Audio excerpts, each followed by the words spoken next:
Hello. I come to you live from Fortress of Solitude.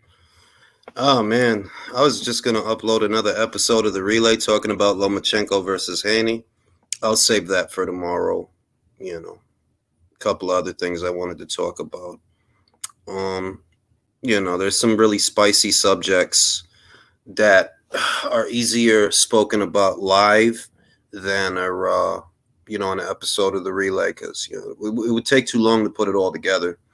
There's a video. What's goody Jack? What's goody Michael? What's goody Jay Flint? Jungle? Yayo. A lot of people have been asking for my reaction to Eddie Hearn putting his foot down with Derek Chisora. That he kind of checked him because Derek is a bit of a turncoat. Because you got to remember ahead of the Fury fight, Derek was talking crazy. He started saying bad things about this and that. And then, I know what I'm looking at. I know what it is now. Queensbury ain't got no work for you. That's what's going on. They ain't got no work for you. They don't got nobody over there for you to do nothing with. So now you trying to get a fight date at Matchroom. Anybody could see that.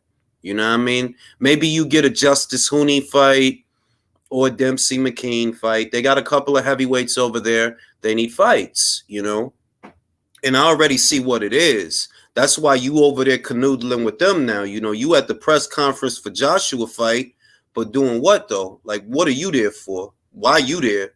It ain't got nothing to do with you. You ain't on the undercard, but you there, right? And I already see what it is. It's because you trying to get some work. I see that. I can see that. What it do, Mr. T? Willie Lynch? What's my man in Australia, Gary? What it do? Give me the inside intel on all my favorite Aussie fighters. You know what I mean? And anybody could see why Derek was there. That you trying to get a fight date, and now you trying to make nice with Eddie after you was trashing the zone. And I feel like, you know what? Maybe they need to show a little bit of spite. Maybe they need to be on some like, yo, dog, you didn't have to do that. You know what I mean? You ain't had to trash us and badmouth us. Like, if I'm Eddie, that would be the stance I take. Like, what was that about, fam? Like, we put money in your pocket. You know what I mean? And you trashing us. We ain't got to give you fight dates. You ain't under contract with us or nothing like that. We was working with you because we rock with you. And you going to go over there and do us like that? You know what I mean? Some people don't learn. Mofongo que lo que, manin. So, I seen that video. And I just think, that's just boxing, bro. That's just the industry, I guess, that it's a lot of stuff like that. It's a lot of just ungrateful type of stuff. You got Lawrence Okoli. He volunteering to go to Bournemouth, Chris Billum Smith neck of the woods. I thought you was going to be the face of Sky, bro. Ain't that what they said? Ain't that what they told you? If you the face of Sky, why you going to Bournemouth for Chris? I ain't mad at it because I do think he needs to get out there. I think he needs to get out there. I do think he needs to have another fight ASAP. More ring rust to shake off, more time with Sugar Hill Stewart, more time working on things. I don't think there's anything wrong with that. But it just go to show you that you be thinking the grass greener on the other side. You'll see. You know what I mean? Somebody sent me a screenshot an hour ago. Let me see. Let me see what this guy's name is, because I ain't even understand this. Like, I don't even know this guy. His name is Anthony Rod 626. He was like, yo, I stopped by my dad's house earlier today.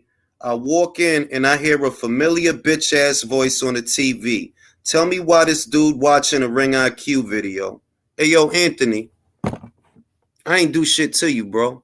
I don't know who the fuck you are, but the most I could tell you is father knows best. Your father knows something that I guess your dumb ass don't know. And I ain't never violated this Anthony person. I don't know him from Adam, but I gotta be a bitch ass and all this extra shit. Oh, I already see why. Yo, they love talking about me over there, bro. They love talking about. You can scroll down my timeline or watch every single video I upload. All boxing content. None of this silliness and drama and these just children. You could go on my Twitter page and you'll see that it's all just boxing content. It's all just discussions about the sport the way that it's supposed to be. But if you go to that other side of Twitter, this is what you gonna see. My dad, yo, your dad watched my videos, bro. Maybe he knows something you don't know. How about that? I've seen a lot of betrayal in my short time on this planet, but to cross a guy who gave you a Rolex and millions of dollars is inexcusable to me. I dig it, yo. I do think that there's a level of ungratefulness just associated with the sport in general, because most people don't understand the dynamics of the dichotomy of the promoter and the manager and the boxer and what it entails, that, you know, you're not bankrolling them fights yourself, you know. I get that the fighters do their fair share, and I believe that they are. But at the same time, without guys like that to invest in you, you wouldn't be where you are today, bro. Without somebody to invest in you and believe in you and groom you and work things out for you. That's the reality. But the thing is that a lot of people are actually very ungrateful. They think that, they think what they think, and it is what it is. I'm going to post it for those that haven't seen it. Let me post this, because this is what I'll be talking about all week, all month, right? All week, all month. I don't be getting into all this extra stuff with these people. But I do believe that, it's like a conscious effort to go out of their way and talk about me. And I'll post the proof. I don't gotta lie, I'll post the proof. We have Mirage on here sometimes. Well, I like Mirage. He's a cool guy. He stand on his square and he stand by his word. And I don't agree with everything he says, but the debates are healthy, they're fun, and they're entertaining. You know what I mean? It ain't nothing bad, it ain't nothing wrong. And this is what they do on the other side of boxing Twitter, for those of y'all that don't believe me. This is what they do. Somebody sent me that. It's like, yo, you know a dude named Anthony? I'm like, no. It's like, yo, he talking crazy about you. Like, why? And this is what I see. Ha ha ha. You know what I mean? All this silly shit. I'm like, bruh, if I don't know you and I don't be interacting with you, for you to say anything, you know what I mean? I don't know this guy. Who is this guy? I don't even know if I ever interacted with this guy. I go to the dude joint, I see this shit. I'm like, I don't even understand this. Like, well, what's his problem? They love me. Yo, they love me, Michael. You know that. They love some Julius because they can't shut up about me over there. Every other week I get these kinds of tweets. Somebody send me something like, yo, they talking about you over there. Man, y'all love me, man. For real. Because if you look at all the content that I upload, it don't be about none of this fake drum shit. Just focus on the sport. It's a boxing channel. Focus on boxing content. And every other week or every other month, somebody over there talking about me. For what? I don't even know that guy. He must be sucking up to the other one. That's all I could think. That, like, they think that if they suck up, like, they gonna get to see a boob or some type of shit. Fucking silly. I don't know, man. So I'm gonna post. Oh, wrong link? I got you. Yeah, yo. It don't make no sense to me, man. They want you to give it to them straight. Hell yeah, they must. Because I don't understand that. You could go down my whole timeline going back weeks and weeks and weeks and months and months and months. And there'll be a few debates, a couple of discussions, some retweets. But it's all boxing stuff. It ain't like, look, I was talking to Peanut earlier about the Morrell and Benavidez and all of that. And it's all love. Like, yeah, we don't agree, but what up, fellas? Yo, they Jules. Did you guys see that moron Southpaw talking shit to Zab Judah on that video and shit? Yeah, I did. That dude needs help. Dude, He needs what help. a moron that guy is. I mean, he's talking shit to fucking professional boxers now. Bro, he gonna get a hit put out on his ass. Watch. Bro, the only reason, listen, man, the only reason he do that is because there ain't nobody around him. Like, I told y'all, like, that dude is not in Gen Pop, bro. You in solitary with a video phone, bro. You a hermit. Like you not in gym pop talking like that, bro. You go from your house to the gym, from your gym to the house, bro. Yeah. He wouldn't be talking like that if he was in a homeless shelter. Shit. I've been said that, like, yo, dog, if you really in Chi-Town and you really in Chicago, bro, you would have been murked by now, bro. You would have got murked by now. Even dudes from Chicago came on the channel here and said, "Hey, he ain't with us, man. We ain't, you know." Because, bro, that is a dude that is in my age group that's doing that. You got to understand that. That's something that a child would do, bro. Zab Judah, like that's a Hall of Famer, bro. That's a champion. And you talking crazy on the internet. You wouldn't do that. You wouldn't do that to him up front because Zab would stretch your shit. He told him to go get his mom and put fuck out, dog. He told him to put his mom on the phone and he'd show her his dick. And he called him a quitter. He said that he quit in some fight and that he shouldn't be saying, he didn't want to hear nothing from him. All this crazy. Man, that dude ain't shit. Bro, he's not nobody, bro. Like that dude, he gonna fuck with the wrong one day. I'm telling y'all, watch. Yeah, like that dude is a crackhead, bro. Like that dude is for real. Like I know if he not a crackhead, he probably like he moved like one. Yeah, like for some. Oh, go ahead, man. No, one of these days, let's see if it's gonna end up on somebody's knuckles. Yeah, like bro, like that, like bro, that dude has got to be like 40 or 45 or what, and you doing that little young ass shit. It's like, bro, like, come on, B, like, who you talking about? Steven Jackson, right? Nah, that Southpaw guy that he was talking crazy to Zab, bro. Yeah, he's talking some wild shit. And it's like. But you know what? It's some little, bro. It's some little. That's some little kid shit. Like, bro, you know damn good and well if you was in front of Zab, you're not going all that little child. It's just clout. Yeah, like Zone show with Zab when somebody was talking shit on Twitter and Zab came to his job and he said, "Yo, let's come outside." Yo, I seen that.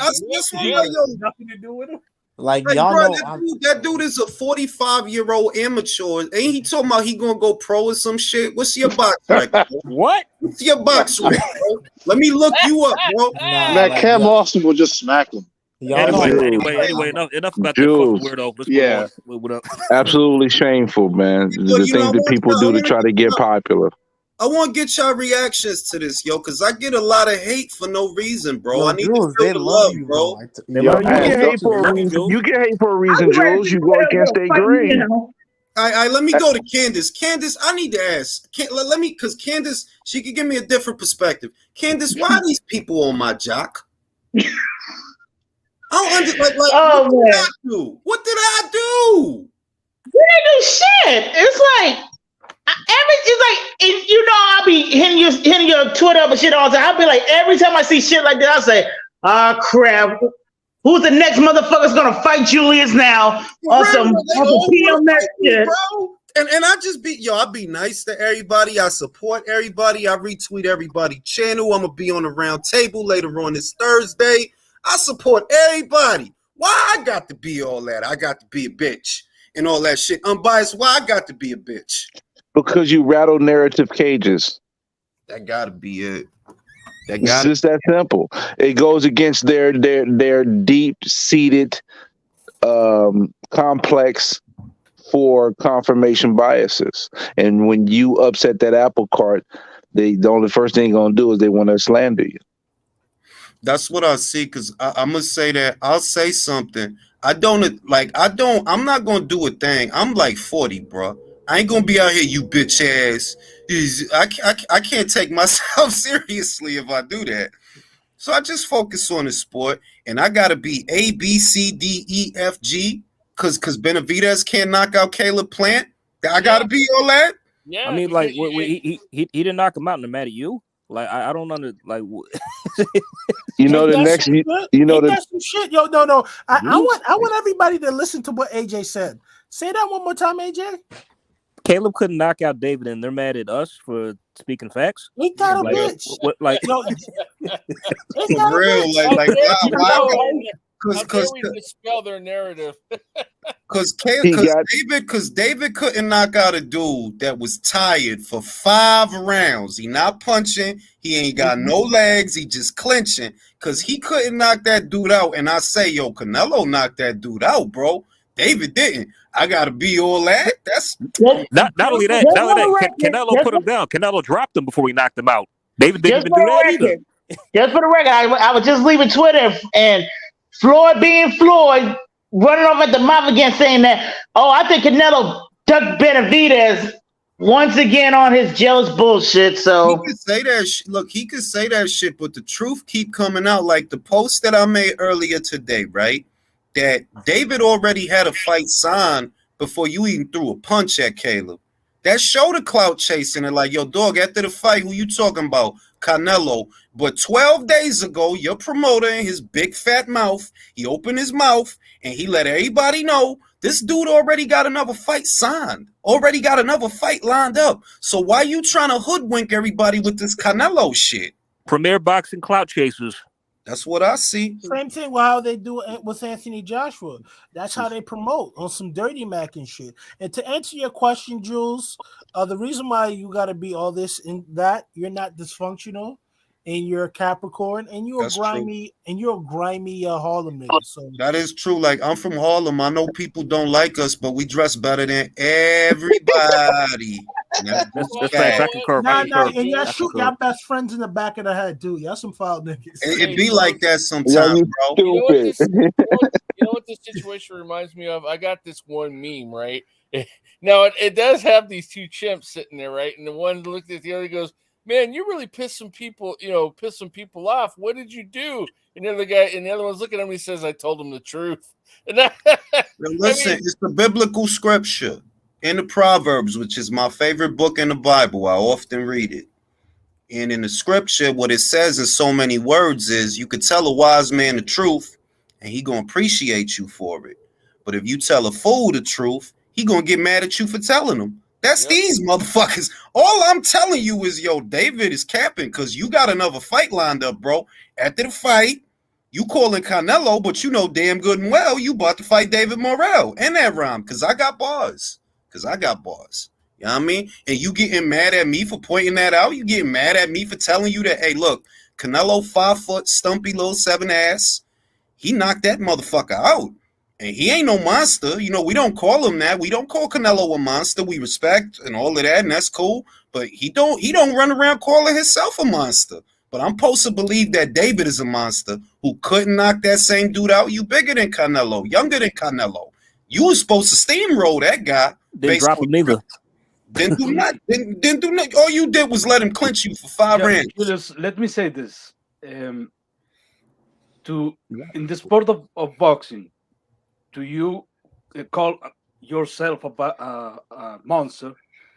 Has to be something else than your looks. Like, you look like a monster.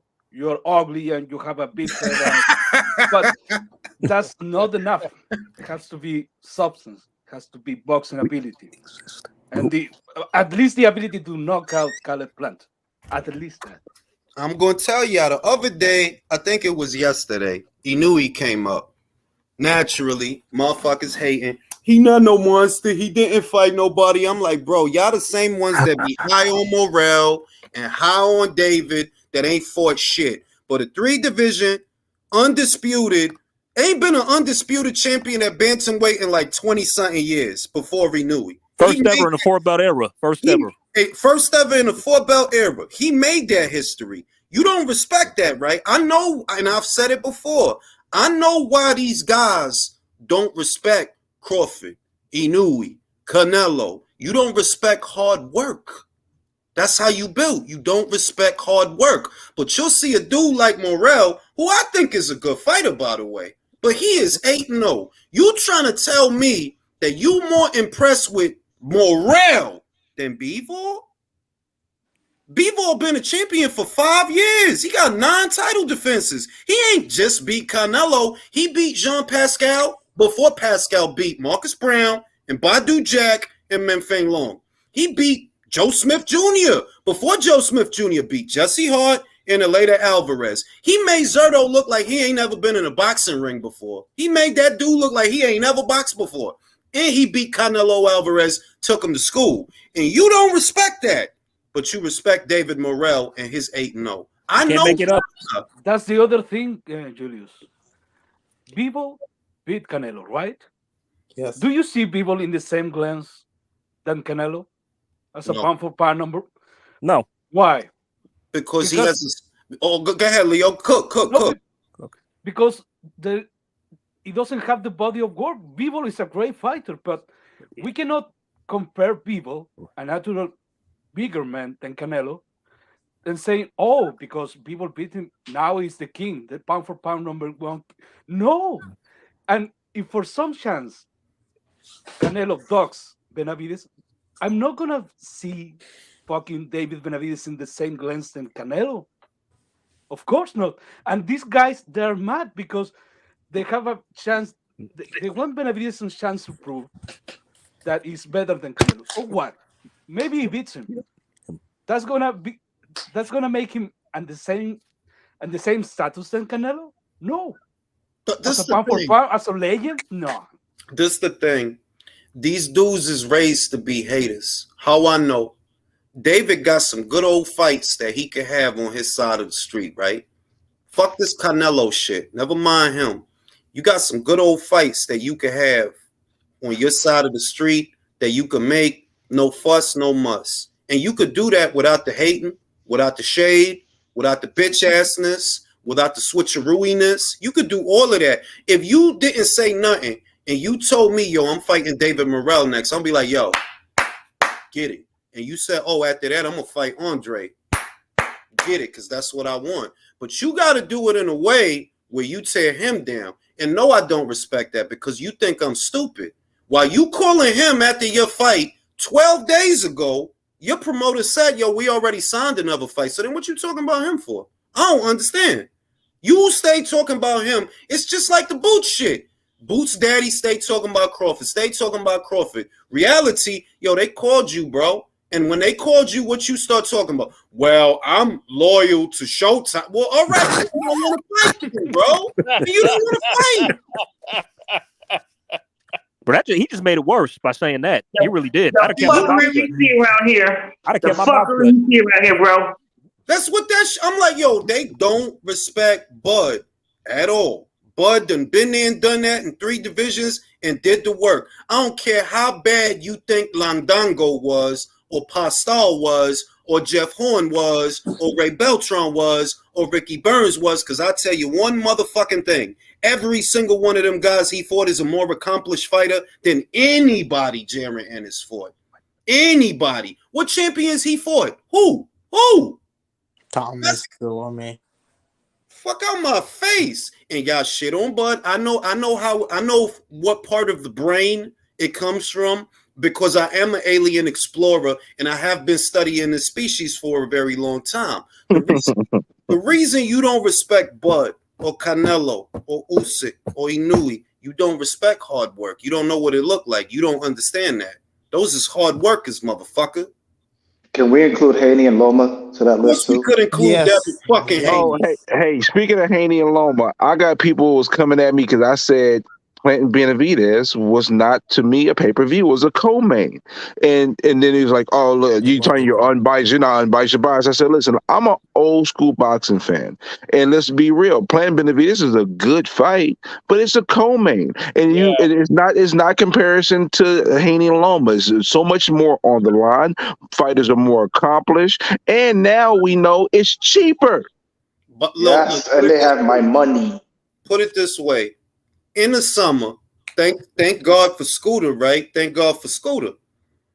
In the summer, we're going to get an unbeaten unified champion in his prime against a Japanese monster, the best from the West versus the beast from the East at no additional charge. A magnificent fight, a wonderful fight, a beautiful fight that we ain't even think we was going to get. We going to get that. Do it cost $80 unbiased? Nope. So what the fuck?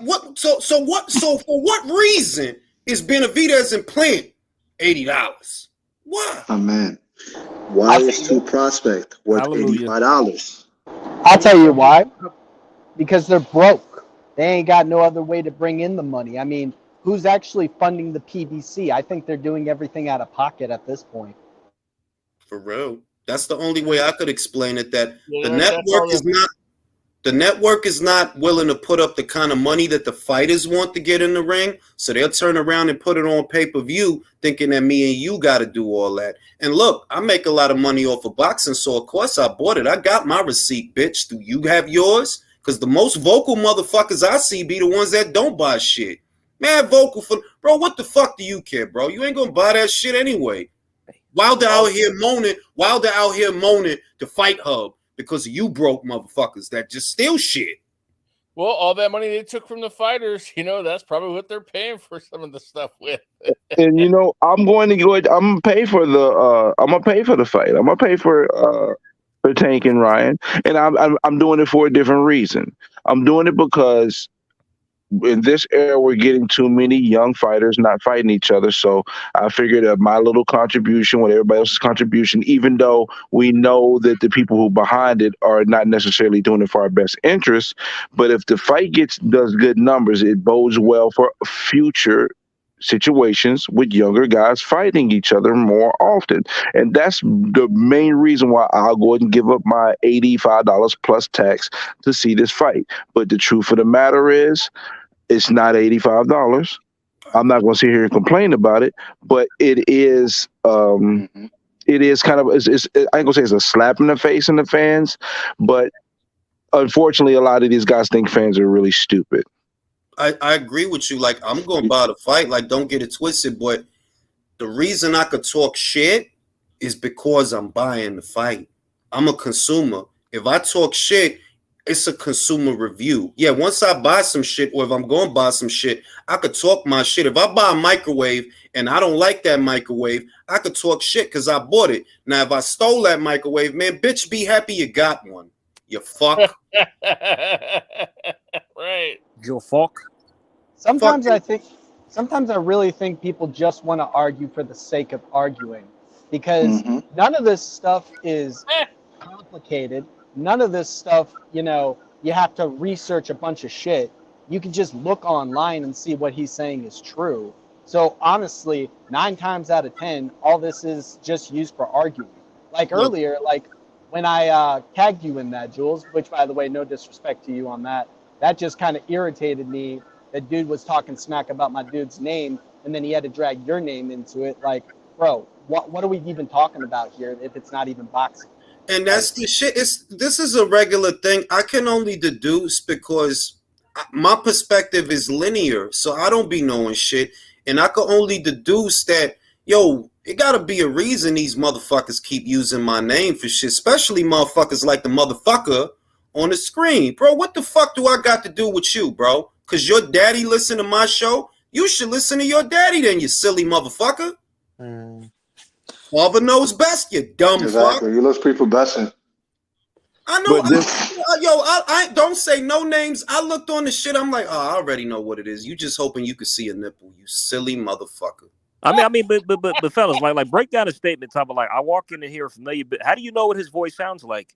Facts. How do you pay attention? Listen, the haters pay attention to you just as much, Jules, because you understand you are leading charge against the narratives. You coach, you guys go against a lot of these people who put out narratives for whatever particular promotional company and fighter. So the haters watch you just as much as the supporters do. You've been on ESPN too, so you also got to understand your voice reaches a lot of people. Yeah, so that's true. That's true. Jules, remember what I sent you, bro? These people, they hate you, bro. It's deeper than boxing. Like they you know what I sent you. You know what I'm talking about. No, they do though. I know exactly what you're talking about. But that's, you know what that shit is? I'm gonna be real with you. That's some crush shit, yo. After that amount of time. That's what that shit is. Bow chicka bow bow. I'm like, yeah, man. Shit, listen, you know what else I think? That's borderline Mirage David Benavidez almost. Yeah, you know, bro. You know what I think? I think this Anthony kid doesn't have a father. I think he just made that up because he really hate watches you. Bro, this the shit. Like the guys that really like Fury, right? If you pay attention to what they say, right, when they try to come at me, and I don't argue with them anymore, I just block them. But if you pay attention to what they say, they give it up that they watch this channel. How I know? The dude came at me last week. Oh, why you always defending Natasha Jonas? Why you always defending Alicia Baumgartner? How do you know, bro? Yo, Jules, because he hate watches you. Jules, look at the link I put in the chat. But Jules, they hate you, but you can't be denied. You are in the top 1% of actual true covering of boxing across the board. So the people, even if they hate you, they have to pay attention to you because you are true and tried in boxing. It is commendable, and they don't want to give you credit for it, but they have to watch you because of that. Yeah, like I don't say nothing bad. Like the funniest shit is if you really pay attention. I don't say nothing but bad about the guys on the other side. I just address whenever they mention me. But other than that, I don't say nothing bad about them guys. I don't even know what the hell y'all be doing aside from mentioning me.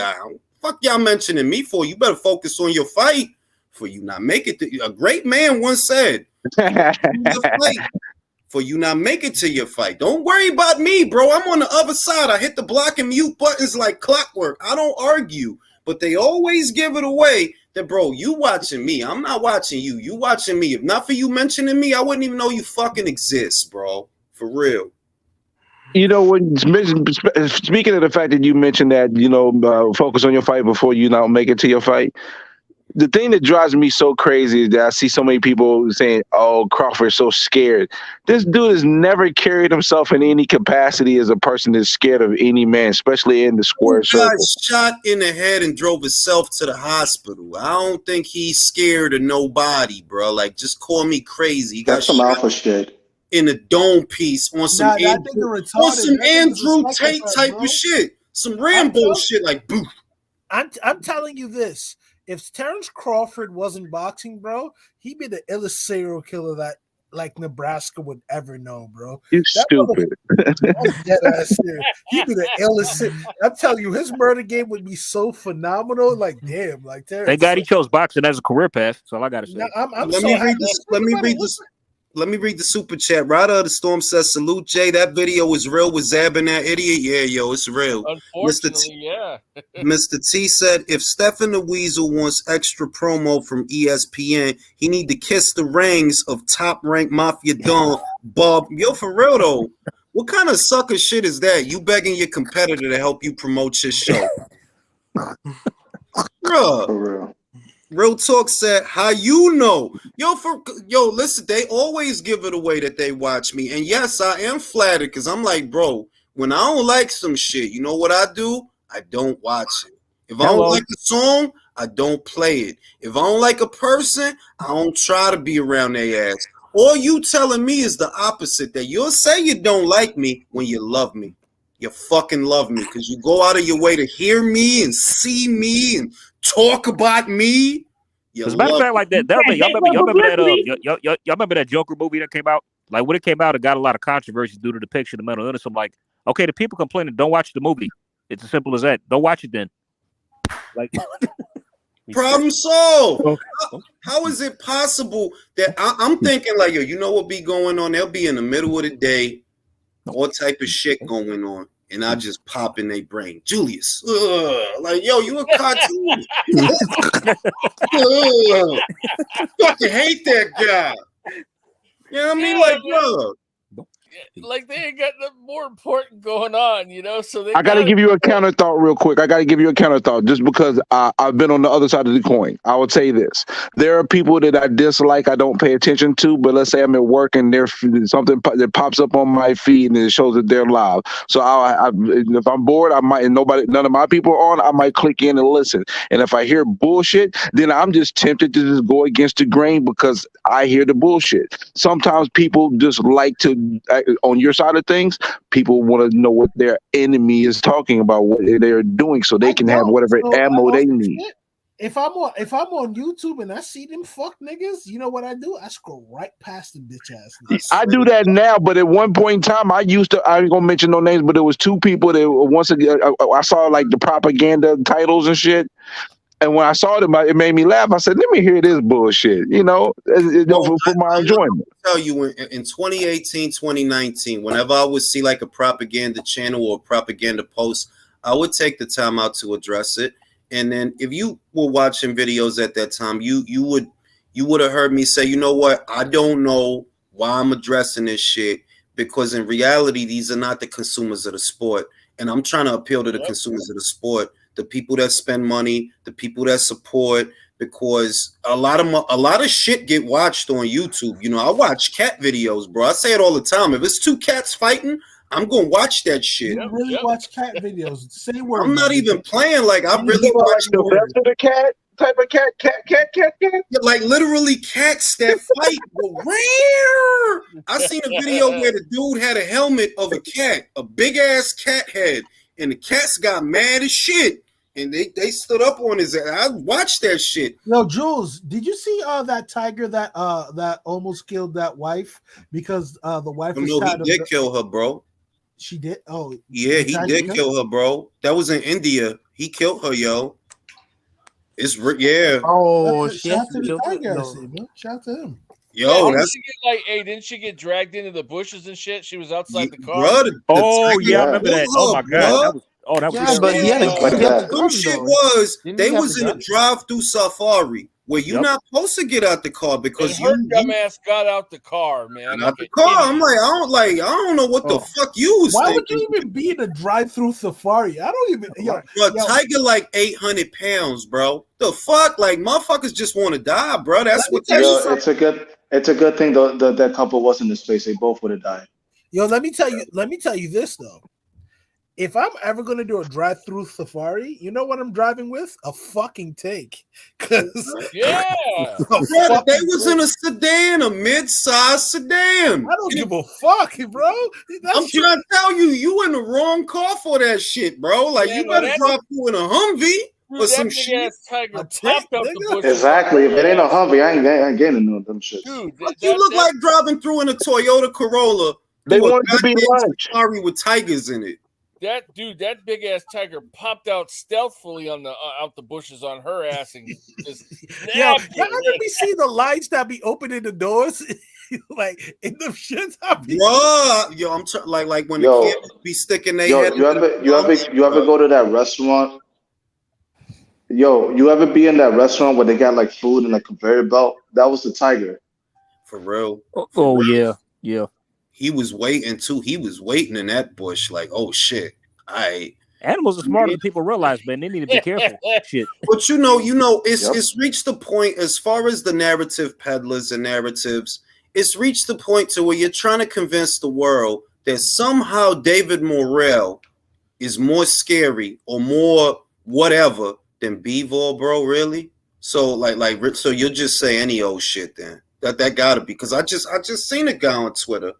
Oh, David Morales. B-ball ain't nothing special. David Morales fan. What are you talking about, you fucking idiot? What the fuck are you talking about, bro? He's obviously never seen B-ball fight, of course. By saying that. Like, why do you hate these people so much? Like, if it ain't boxing, why are you here? Where's the fanboys? The fanboys. That's all they are.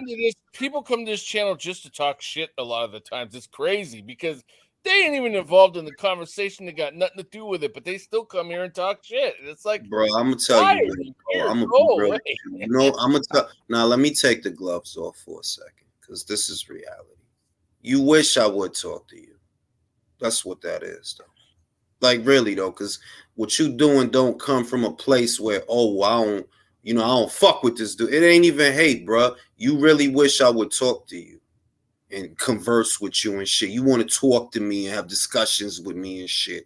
Because the level of attention I get from people that supposedly hate my guts is fucking flattering, bro. A lot of y'all motherfuckers got a crush on me. That's what I see. Because I don't spend not a minute of my day worrying about you motherfuckers. The only time you talk about you motherfuckers is when you talking about me. Other than that, it's all content all day. Fuck out of here, B. Don't be liking me. Stay off my shit. And stop watching my channel. And stay off my lives, you motherfuckers. They want to hear right now. So they want me to give it to them straight, because it's the only way I know how to give it to them. That's what that shit is. Straight fucking uvula. Shelton says he's sorry, but he's not going to pay for the social media championship of the world with Ryan and tank. No, I'm going to buy that shit because I know I'm going to make that back too, you know, but Unbiased raised a very good point that it sets a good example if the pay-per-view, on one end, I see Unbiased point that, you know, if the pay-per-view does well, it might coax other young unbeaten fighters to get in the ring because they know there's a reward out there. I dig it.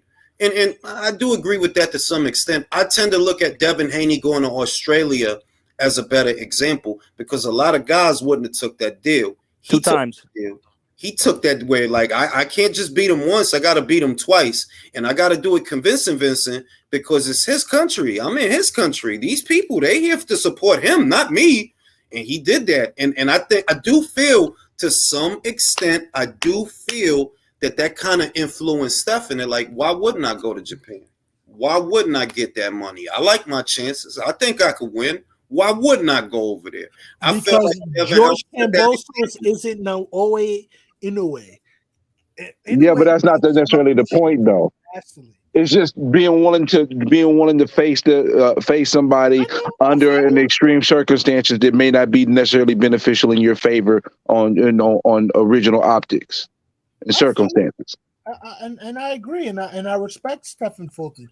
He nice, but in a way, punch niggas out there. Nah, he do, but it's the worry. Look, UFC got guys. They got like 4 or 5 losses, like Jorge Mayonnaise, right? Yeah, dude is a journeyman, bro. Don't respect my boy name, bro. His name is Gusano, bro. Whatever he lose fights all the time, but they fuck with him. And we need to create that environment as consumers of the sport and fans of it. We need to create that environment for the boxers, bro. If you lose, it's all right, man. It's all right. You're not a bum if you lost. You're not automatically a bum if you lose one fucking fight. You know what I'm saying? Like, don't be scared. Don't worry about, because I'm not even gonna put it on the fighters. I'm gonna put it on a team and a management. The management be scared that, damn, if my guy lose A, B, C, and D. Don't worry, bro. We gonna watch the next fight, bro. You know what I'm saying? We gonna watch the next shit, bro. You know what I'm saying? Like, don't worry about that shit. The paying customers I'm talking to, the paying customers in the sport of boxing, if you support this sport and you pay for it like I pay for it, I ain't talking about pussy, I'm talking about boxing, because that shit didn't sound right. If you pay for it like I pay for it, bro, let them know, man, just fight, man. Don't worry about it. Just fight. We gonna buy it. We gonna watch it. We gonna support you. Because it be the vocal motherfuckers that stream everything that got the most to say. Don't worry about them bum-ass motherfuckers. They ain't putting money in nobody's pocket. They riding the dream stream, bro. The consumers gonna fuck with you. Just like you see the consumers fuck with Derek. Derek got like 12 losses. And motherfucker still buy a ticket to a Derek Chisora fight. Still buy a ticket. He fought for the heavyweight title 2 times. So at the end of the day, yo, that should tell you something. You know what I'm saying? So think about it like this: if Canelo would have really taken that Floyd Mayweather loss to heart, he probably would have never fought again. But after that, who did he fight right afterwards? Did he fight Alfredo Angulo? Yep. Then there's Lenny Lara after that, and he beat the shit out of him. And he was on an undefeated streak for since that fight. He hasn't lost since the person who snapped that streak was Bivol, but he hasn't lost since then. But the wild shit is with the Canelo kid. You know what the real shit with the Canelo kid is? There's a jealousy factor there. There is a jealousy factor that this guy cannot be controlled, right? And they don't like that he fuck with Eddie. You know, they don't like that he on the zone.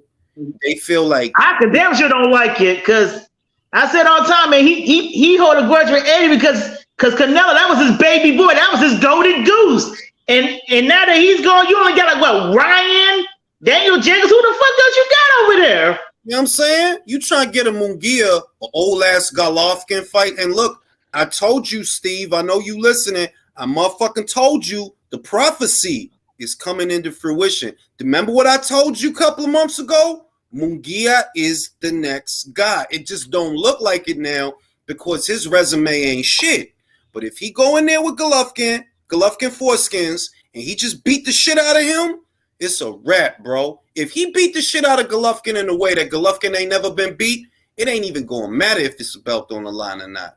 He going to cross over. Watch. trying to tell you the prophecy, bro. Because you know, Steve feels that the era of fighters, this era of fighters, he don't see a fighter like Canelo that can have 60 plus recorded fights and be in a marquee attraction. He's saying that Canelo may be the last of a dying breed. And to that I said, nah, fam, Munguia, telling you, Munguia. He you know, if they do that Golovkin fight, I ain't gonna lie to you. I got Munguia winning the fight. I'm gonna get winning the fight. I think he's gonna cross over. That's what I think. If not, they're gonna rob Golovkin. But whatever, I don't care if he get robbed. Fuck him to retire, right? And with the Canelo kid, y'all motherfuckers is mad. You can't say that Davis is a star while Canelo is around. No, you can't. You can't say that Errol is this or Wilder is. You can't say none of that bullshit. It's embarrassing because Canelo will fight an unknown Russian with a good barber. Unknown Russian, and put up better numbers than Wilder, put up better numbers than Javante, put up better numbers than Spence. That shit is embarrassing to motherfuckers. Like, damn, he out here fighting unknown Russian guys that look like bomb villains, and he's still doing better numbers than everybody at the PBC. That shit, they hate that shit, bro. Hey, Jules, you mind if I say something real quick? I don't want to devolve the conversation down this road, but I want to say something. My biggest problem with Errol Spence, besides his fans, is the fact that this man is no longer the same fighter that he used to be. The thought of him going up against Crawford potentially, the fact that I don't like it more than I used to not like it, is the simple fact this man has already been in, 2 car crashes. He's already fucked up his eye. Like, these guys, if he was ever something in his career, he is no longer that guy. So anything he does after this, like, you're pretty much just sticking a stiff into the ring as far as I'm concerned. Because you also got to remember with this for Earl Spence, he allegedly fucked men, but hey. That's what his girlfriend said. That's what she said, bro. He jumped on the shit, started sucking on a strawberry. Why are you doing that, bro? What is going on, bro? You know what I mean? Wee! But the other shit, look, it's blasphemy. He's not righteous, so that's why he does what he does. The other shit, you got dudes, they still bigging up Charlo. Hey, idiot box. You bigging up a fighter that ain't fought in 2 years. You telling me you more excited about an inactive Charlo than these other guys that's out here putting in work? You excited about Demetrius Andrade that got sat on his back pocket by Desmond Nicholson. Edgar Berlanga didn't get sat on his back pocket by Desmond Nicholson, but you telling me that's a boogeyman? David Benavidez, the big bad monster, 6'3", can't put Caleb on his back pocket. Lil Mighty Mick, Canelo looked like Mighty Mick in that fight. He all little and shit, throwing them hooks. Yeah, Little Mac from Punch Out, you know. Lil Mac, he looked like Lil Mac with red hair. You telling me Lil Mac could find a knockout, but the big bad monster can't do it? I know what it is. You don't respect hard work because you don't work hard, you fucking idiot. That's what it is. Yeah. That's what Canelo, it is. What, Canelo, Anthony Joshua, all of them. They hate motherfuckers like that, you know?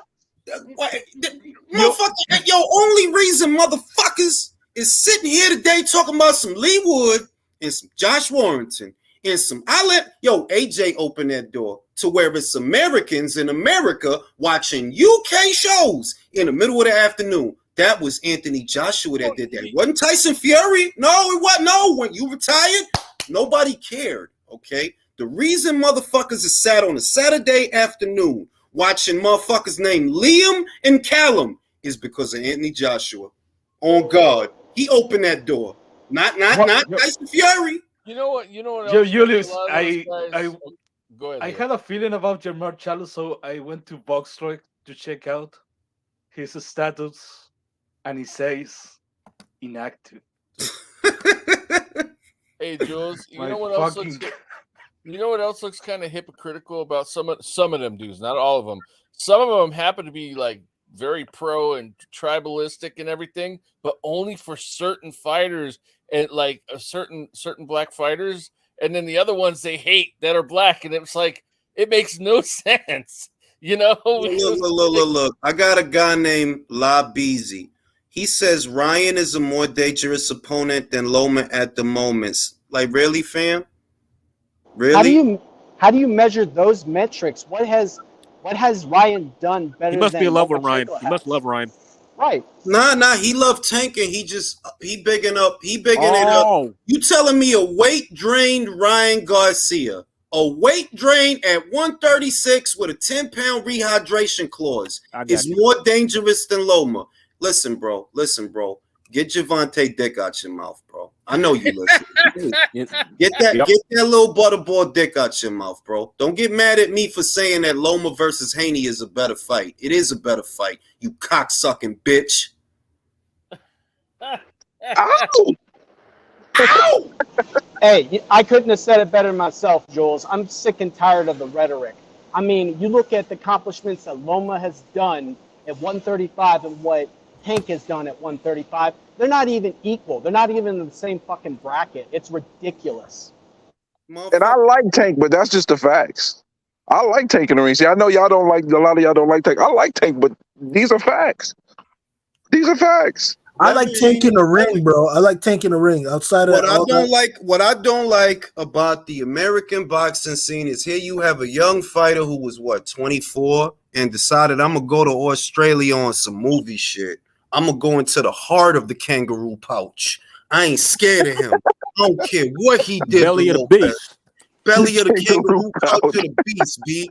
I'm gonna go in the koala bear's ear and I'm gonna fight for undisputed. And y'all don't appreciate that because Tank is from Maryland and all this sucker bitch ass. Oh, we gonna act like he's the best. Like, man, get off his dick, you fucking.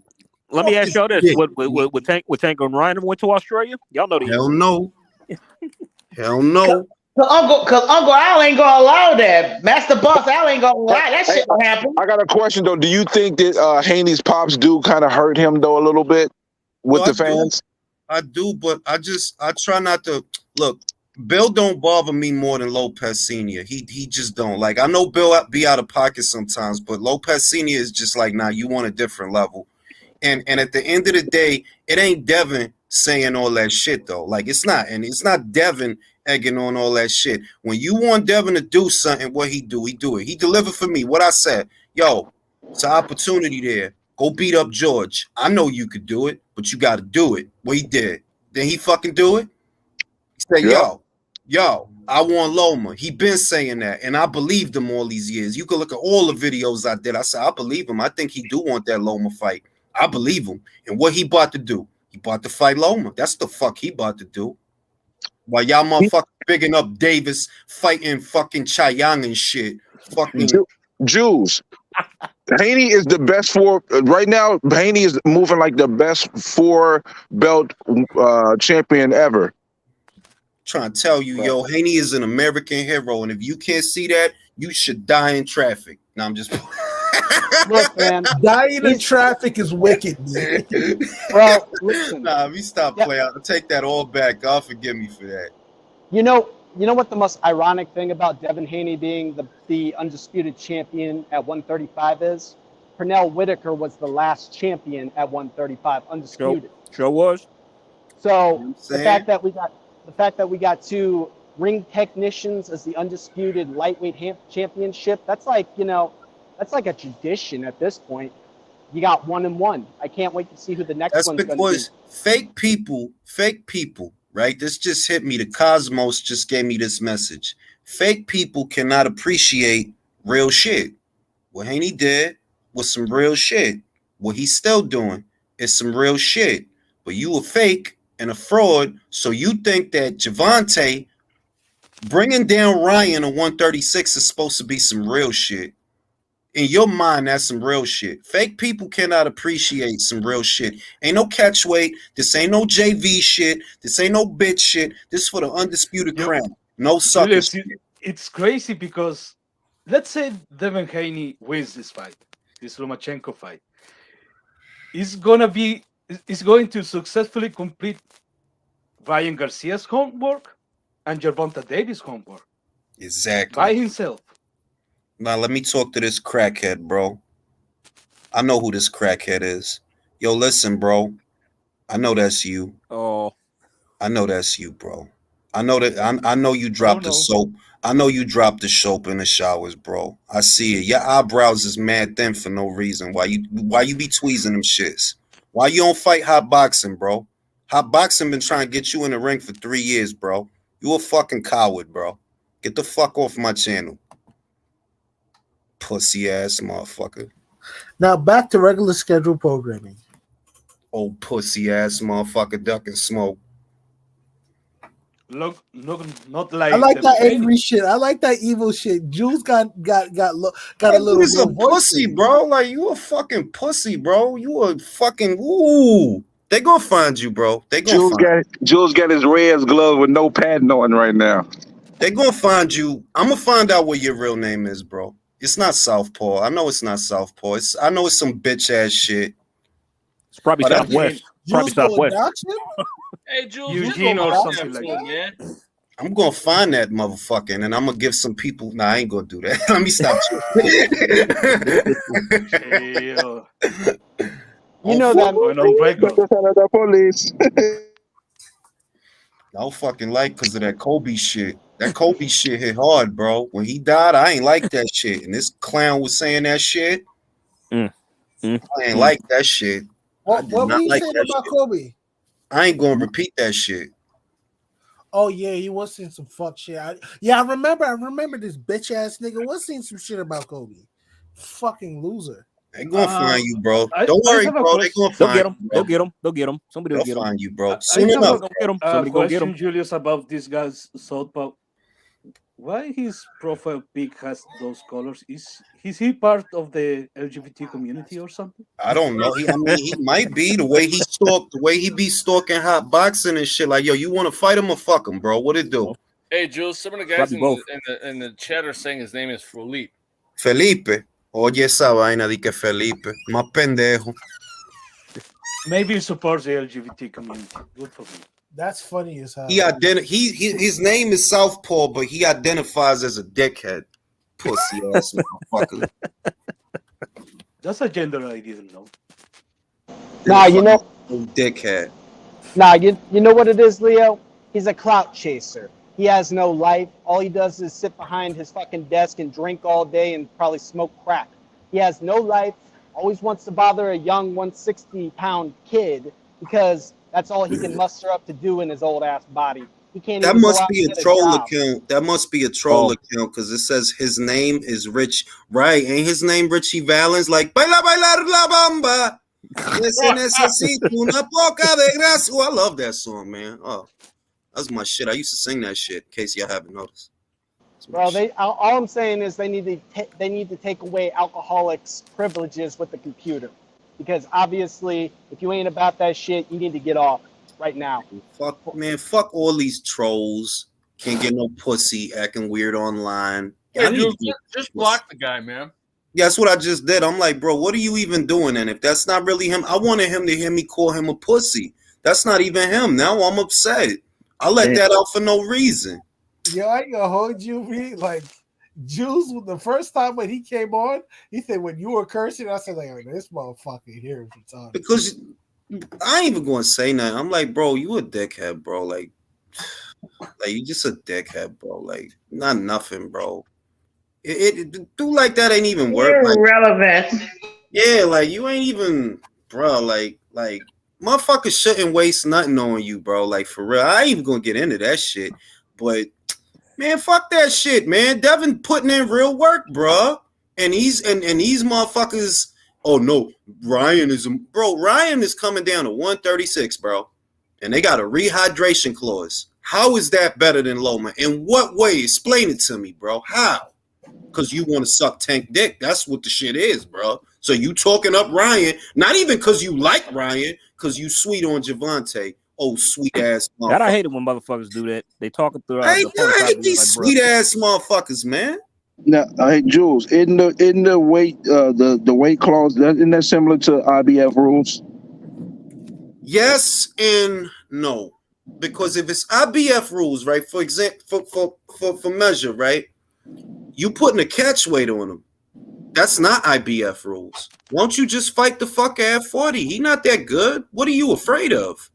IBF rules for a IBF title fight, there's a 10-pound rehydration clause, but for a unification match, the clause is removed. Now, this is none of those things. This is not a title fight. There is no title on the line. So what's with this catchweight shit? Hold up, you don't got the Reggie belt on the line with the seeds? It's not on the line because it's at 136. It's not a lightweight contest.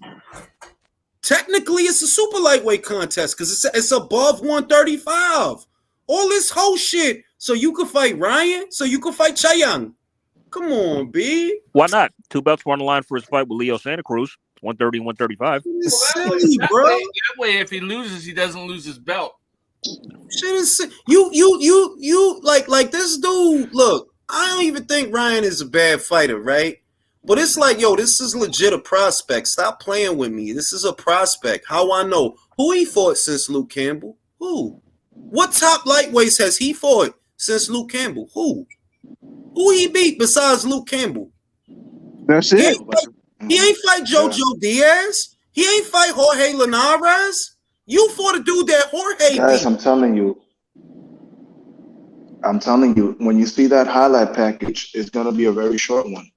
Because there ain't nothing to smile about. Ain't nothing highlight. What you gonna show me that you knocked out Francisco Fonseca?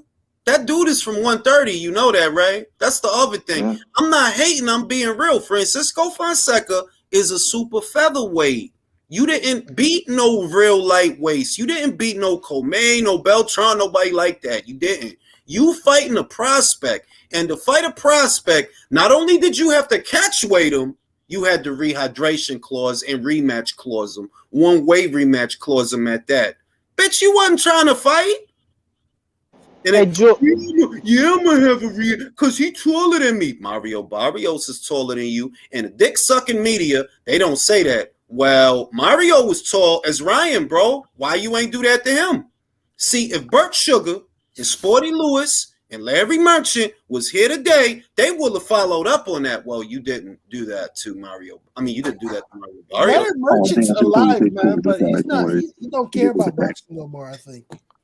Well, he retired, really. That's what it is. But I'm just saying that those is the kind of things that the media is supposed to ask to hold the fighter and his team's feet to the fire. That, well, why is there a catch weight for this fight, but you didn't do that to Mario Barrios? Do you interpret Ryan as a greater threat than Mario Barrios? You know those soft ass motherfuckers say, "Oh, the interview's over. You're being biased. Yada yada yada." Yeah, but if the whole if the whole media do it, listen, bro, you can't kick out the whole media.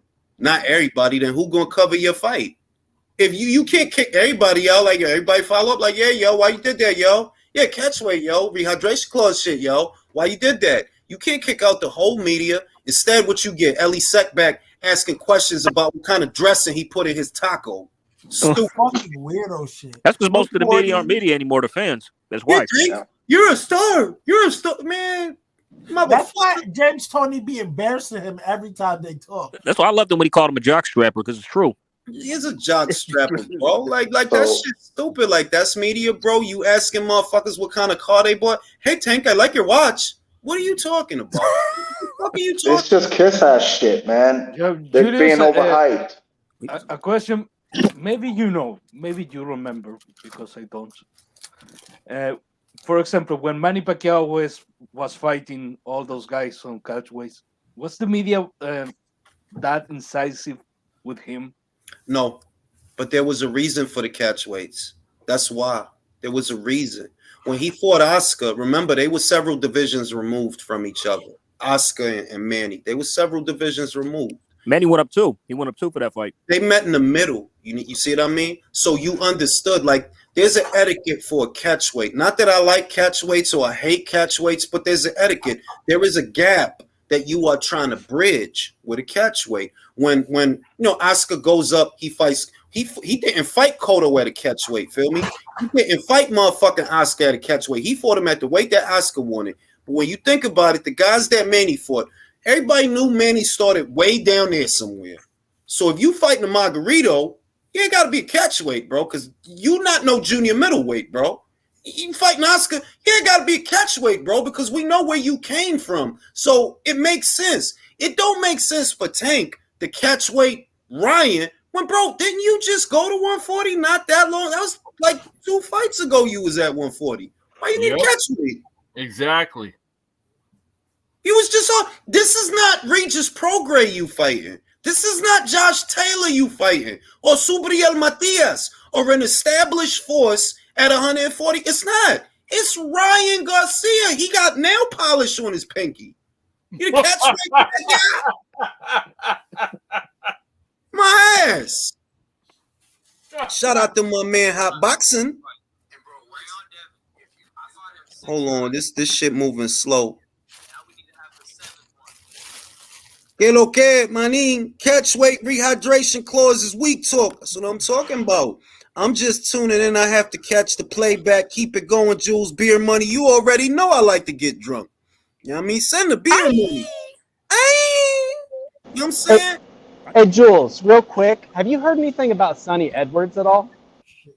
I think he got some big news coming. We'll see, because remember that Sonny was with Probellum, and Probellum is now defunct. So just based off of that, I figure he gonna shop himself around as someone. I hope it's Matchroom, because they have a lot of the important fights that need to happen there. They need to sign him.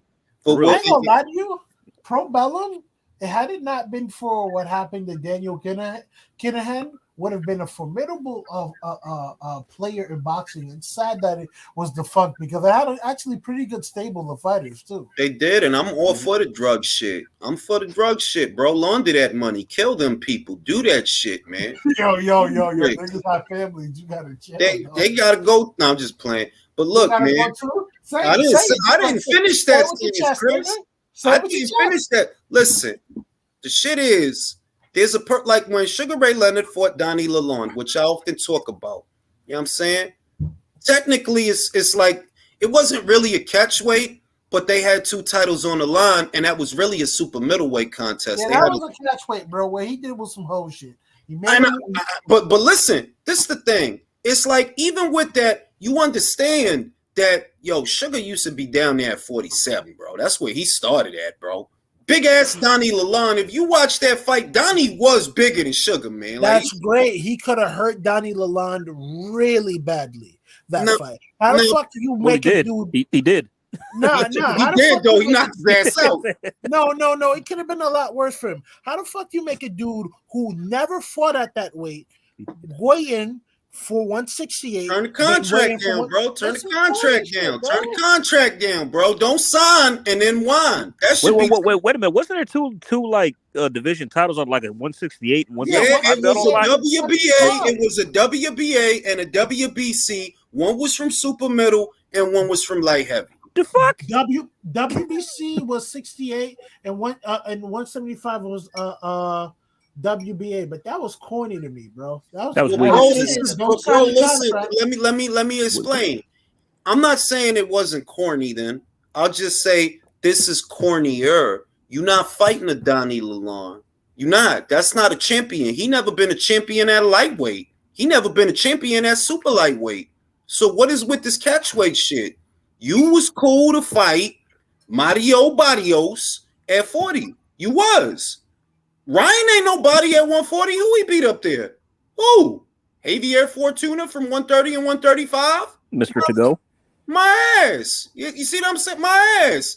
You catch weighting him because it's some weak shit. You see he taller than you, and he a little bit fast, and he got a little left hook, and you wanna do the gladiator shit. You wanna stab him up before he go out to the arena and fuck the shit up. So he fighting with a handicap. And I'm supposed to celebrate that sucker shit? Now Ryan is complaining about it, talking like, well, if you really that pissed off about it, go in the ring and knock him the fuck out. How about that? Oh shit! Yeah, his problem is he shouldn't have signed for it. You know. So I'm gonna ask a question. If he shows up at the second day weigh-in, right, fight night, and he shows up at 147, what's gonna happen? They're gonna fine the hell out of him for that. Either that or fights off, probably. Could they afford to cancel it? I mean, if the fight's off, then ain't no way they're gonna cancel the fight. No. Unless he do some Zerto shit. I agree with what Julius said. He should blow the weight and then just pay the fine and say fuck it. Yeah, hold on. Let me champ this shit. I'm about to talk to my man Alfonso back home. Check this shit. Yo, Alfonso, I'm transmitting to you live from the secret military installation. Check this shit, bro. Stop making excuses for David, bro. That shit sound dumb. At the end of the day, David on Saturday was talking about Canelo. That's what he was talking about on Saturday. But 12 days ago, y'all was making fights with David Morrell. That's clout chasing. Don't try to call it nothing else. That shit is clout chasing. How you saying his name when you signed to fight him? Because you clout chasing. Now, if you real and you say, yo, I'm about to fight David Morrell after this. I hope I get the Canelo fight. Doesn't look like it's going to be next, but I want to fight David Morrell next. I hope y'all happy with that. If you give it to me like that, I could respect it. Don't sell me this narrative, though, that, oh, couldn't you win the name, bro? Get the fuck out of here, bro. You know what y'all doing. Y'all know what y'all doing. And I don't respect that shit. Fucking monster. And all anybody could talk about is Kenny Bayless. I guess Kenny a bigger monster than you then, I guess. Since your knockouts is contingent upon whether or not Kenny Bayless is in the ring. Spooky Kenny. See, I think it's a good thing that he's going out and fighting again. I see what you're saying all day, Jules, and I completely agree with it. But realistically, he doesn't fight often enough to even be in the same ring with a Canelo Alvarez. Like, tell me he didn't look stiff and uncoordinated when he was in there with Plant. Tell me that he looked like a fighter who's been fighting frequently, because that's not how he looked at all. A lot of these guys, look, man, a lot of these so-called box office fights that we get, it's just like Unbiased said. At the very least, that was a good co-main for a pay-per-view, or it would have been a good main for a regular Showtime fight. I think that would have been a good main for a regular Showtime fight, but it's the egos of the fighters and their managers and what they think they supposed to get. It's like, bro, that's not pay-per-view worthy. If I'm getting Stephen Fulton versus Inouye, no charge, why I gotta pay 80 for this? This ain't nothing but an interim fight. Ain't nothing but an interim fight for an interim title. And what if you fight David Morrell? I'm supposed to pay 80 for that too. Why? I just seen Mobili and Gungara go to war last week. That wasn't a pay-per-view. For free. No, it ain't free. You gotta have a plus. But yeah. But it's practically free because the plus ain't what $9-12 a month or some shit. If that. I'm paying you on top of my Showtime subscription. Why? Let me say this before I go, Jules, because let me just remind you, we're getting a unification bout for free in Taraji versus Gonzalez, and I love the fight. I absolutely love that fight. When I say, we get better, higher level fights than those that are not pay-per-views, I'm not imagining things. I'm dead ass. We get better fights than that are not pay-per-views. So for you to be in the American market, putting fights like this as box office fights, you gouging the fans, that's one, and you hoping that the money to pay for this shit will come from us because you ain't got it. That's what that shit is. Fuck you end up with a Ruiz versus Areola, a Ruiz versus Ortiz on pay-per-view. Those ain't box office fights. Julius, a propósito de eso, any news on Caleb Plant versus David Benavidez pay-per-view numbers? Nothing yet. Okay. Nothing yet. How long are we gonna have to wait? That's got some depressing news. Steve Kim is saying that Stanionis versus Virgil is off. Oh, why? Oh. Fuck. That's the word, bro. That's the word by the campfire. Who pulled out? Who pulled out? I don't know yet. T-Roy says, keep in mind, crying Ryan Garcia nail polish could be an advantage. Just saying. Plus, Errol Spencer's a Bush. Facts. Tank is a never mind, man. We know what he is, man. We know what he is. Yo, give a link to T-Roy. I'm about to put another one. Now, you know what I'm gonna do? I'm gonna put the link in the shit, and I'm gonna see who pop up. Let's play Russian roulette.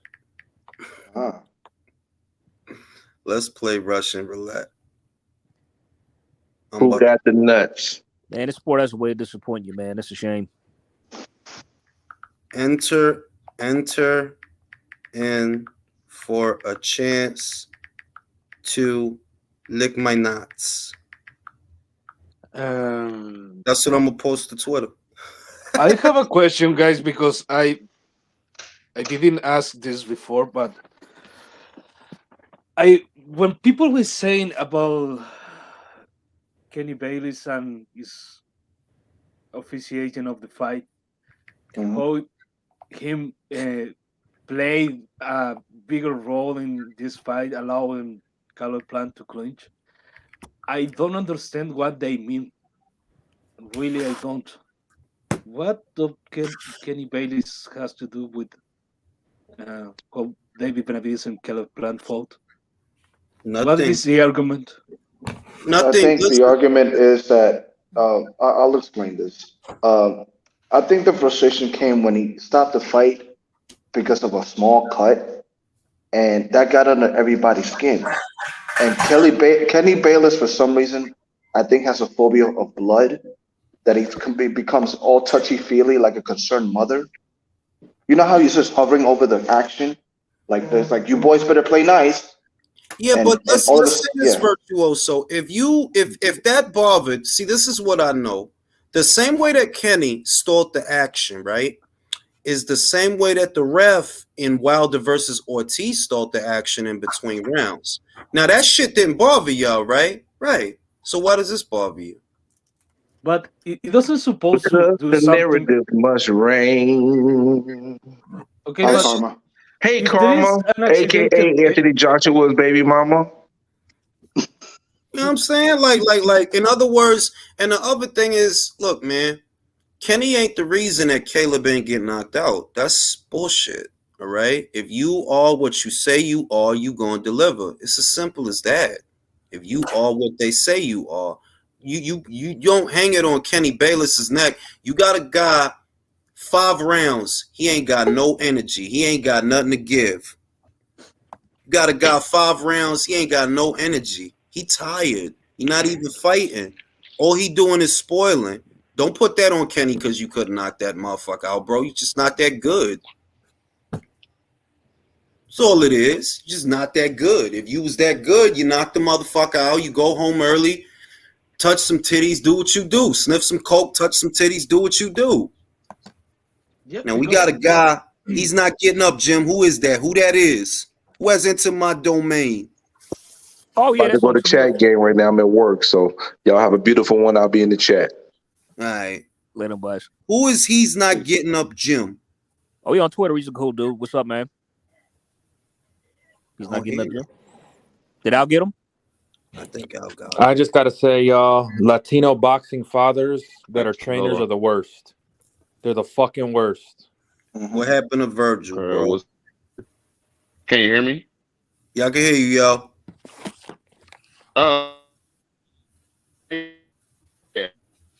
Yeah.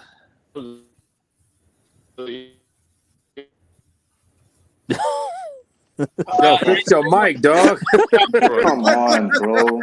Get out of that fucking Cricket Wireless shit. Dude, get out of Asgard, man. Come back home. Dog, you got that Boost Mobile shit, huh? Get out of Asgard, bro. Your stuff's cutting in and out. We couldn't hear you, man. Seriously. Say it again. Say it again. Say it again.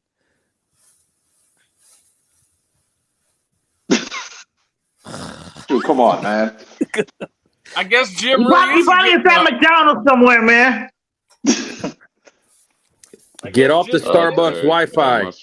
Anyway, did anybody receive invitations to the David and Mirage's wedding? No, I didn't get the RSVP yet. Damn. Y'all didn't know Jules is doing the service. He's marrying them. Oh, he got ordained. Yeah, I'm gonna ordain them, bruh. Anyway, look, man. The fuck right. Virgil versus Stanionis is off. That sucks. Fuck. Yeah, that shit is off, bro. Damn. What injury? What's going on? Any details? It's the Virgil Ortiz side of it, ain't it, Drew? What? It'll come out, but I will say what I heard. It has nothing to do with Manny Robles. It's That's Virgil. all I can say. We're not, fellas. Forget we're not media. We're not. I can say what I want. We're not media. I'm not media. I I don't have sources like Coppinger. So where we at with with Crawford and Rocha? Oh shit! Hold on. He's not getting up, Jim. Yo, this one's for you, bro. Real Talk says he on that EBT Wi-Fi. Oh, that's cool, man. Dang. Y'all really can hear me? I can hear you now, we bro. Can hear you now. We couldn't before. What the? You were cutting in out big time, man. Your signal was all choppy, big time. I mean, it was bad. Yeah. Okay, but y'all can hear me clear now. Loud and clear. Yeah, we got you. Yes, we do, man. Welcome to the channel. Okay. I'm trying to see where to put my phone so it don't disconnect me because I'm like, what the fuck? This is trouble. Did you, man? Did you trouble? This is my first time on this motherfucker. What's that? Did you trouble? Did you? Yeah. Sure. For sure. Don't feel bad. Virtuoso was having trouble with his phone before too. So yes, that string guy cooks my phone. This is my first time on. So I'm trying to make a big presence. And then T-Roy, word of advice. Well, you managed to accomplish that with the phone. Tie your phone to a nice tray, bro, so it won't fucking burn. You know what? I might actually do that though, to be real, because I've been having issues with these phones. But anyway, man, like I said, into that mug if you got to, man. Come on. Joe's got the floor, y'all. Joe's got the floor. Hey. Like I said, Stanionis versus Ortiz is off. Apparently, it's the Ortiz side of it. His dad, not Manny Robles, his dad overtraining that kid, and we ain't gonna get that fight. Man, that's just... The welterweight. Can we just say it though, Jules? The welterweight division's fucking cursed. The only one that's worse than welterweight is middle, bro. Ain't shit happening in either. That was the only fight at welterweight that was on schedule. That was a good fight, and I mean, it's fucking gone to Bolivian. Gone to Bolivian, bro.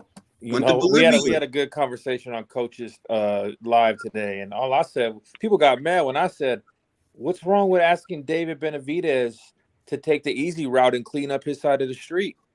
Word, ain't that what Errol did? Right? What's wrong with him wanting him to beat Caleb Plant, David Morrell, Andrade, and Charlo? What's wrong with that? That's the easy way, right? Yeah, go ahead, yo, do your thing, bro. You can look. This is my thing, and I'm not trying to be disagreeable. I'm not. My issue is not David Benavidez versus David Morrell. I like the fight. I just don't like how you going about it. You moving like a snake. That's what I don't like. You trying to hang this around Canelo that this and that, bro. You literally got fights lined up. And that means that, look, remember what his father said. They signed that 3-fight deal months ago, bro. Months ago. So that means that all these months that y'all ran around doing press and talking about Canelo, y'all motherfuckers know what you about to do. But you trying to hoodwink the boxing community, trying to make up this narrative when you know you gonna fight other people for the next 3 fights, which is roughly the next 2 years. You doing that. And he signed that deal right after he came back from the Canelo fight, Triple G fight, saying we look like idiots, blah, blah, blah. They announced the deal, and they're basically running that play. They're doing what Dave, you called it, Jules. They're doing to David what they've been doing with Tank Davis. We're going to clout chase off who's the biggest name next to him, and we're going to keep in-house fights because we don't believe in making another promoter rich. Yeah, like Adrian Wilder. Go ahead. I just want to say this. All right, so I've been saying for the last couple of days, David Benavidez, he looked human in this fight against Caleb Plant. And it's like, okay, you're going to either get beat up by Canelo or you're going to go up to 175 and get beat up by every top fighter there. So I'm sitting here like, what really is your options? You don't really got nothing left. Like, yeah, you're a decent fighter. That's it.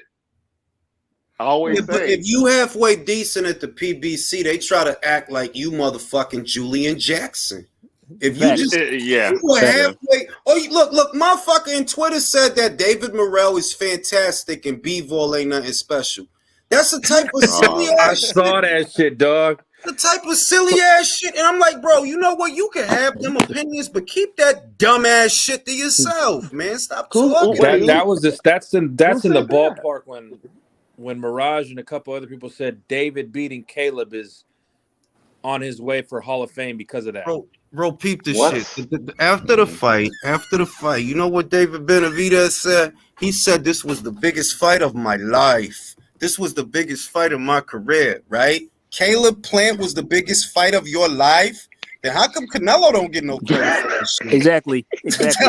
That was the biggest fight of your life. And Caleb was unbeaten. Caleb was an unbeaten champion when Canelo beat him. So what about that? What David Benavidez has is just complete JV energy. Mm-hmm. Look, check me out. I said this. I said it on Twitter. I said that the fight with Caleb Plant was a great fight, and why? Because we all thought Benavidez was going to stop Caleb Plant, and he didn't. That's what made it a great fight. It's like, wow, you went the distance with the dude. We thought you. So, what is that really saying about David Benavidez at this point? What it You says, really ain't shit. I mean, I'm gonna be balanced. Just because you ain't knock out Caleb, that don't mean you a bad fighter. I'm not saying that. I'm saying you're not what they say you are. Yeah, That's what I'm saying. Haven't we been saying that for the longest time? Like he's not what people think he is. That's all I'm saying. That they're like, he's not a bad fighter, and it is some really good fights.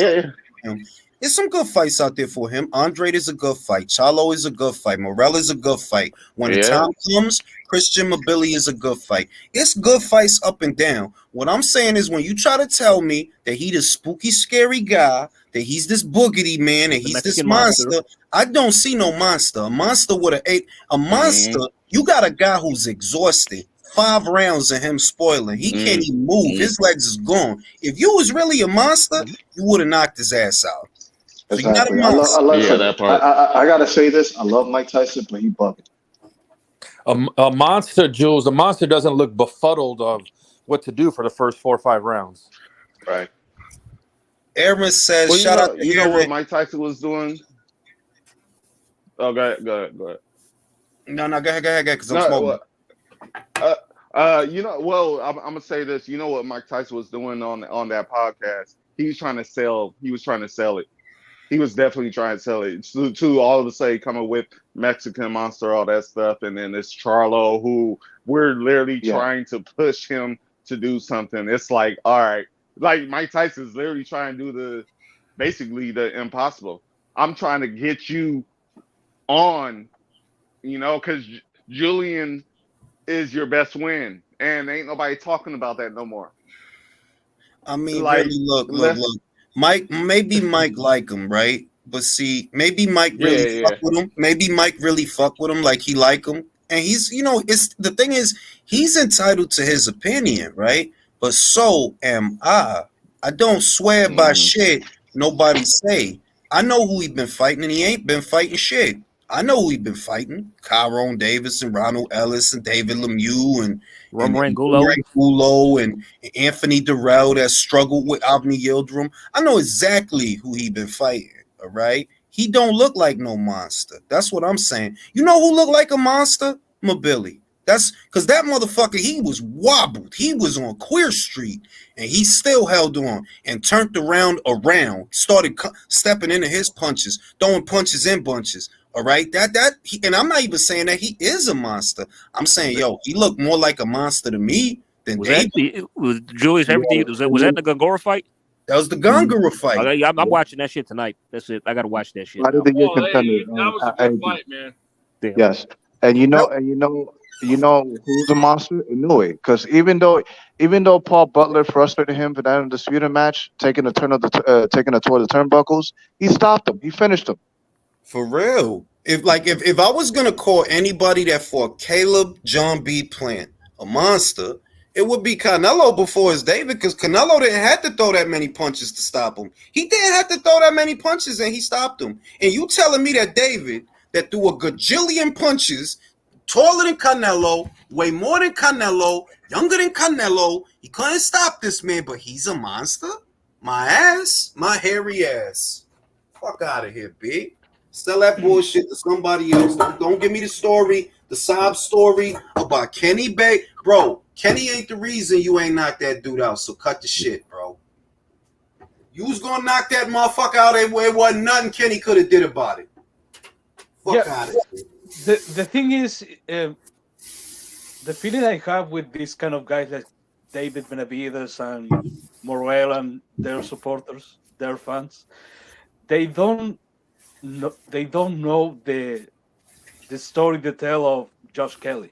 They didn't live the hype because it was different to see the footwork, the speed, the accuracy, and the power of Josh Kelly. All that for what? To get stopped of fucking David Elysium. Oh, Leo, bro. Excellent callback, Leo. That was hilarious. That was fucking. He put that shit in there real smooth too. I just realized in the middle of the shit. I know what the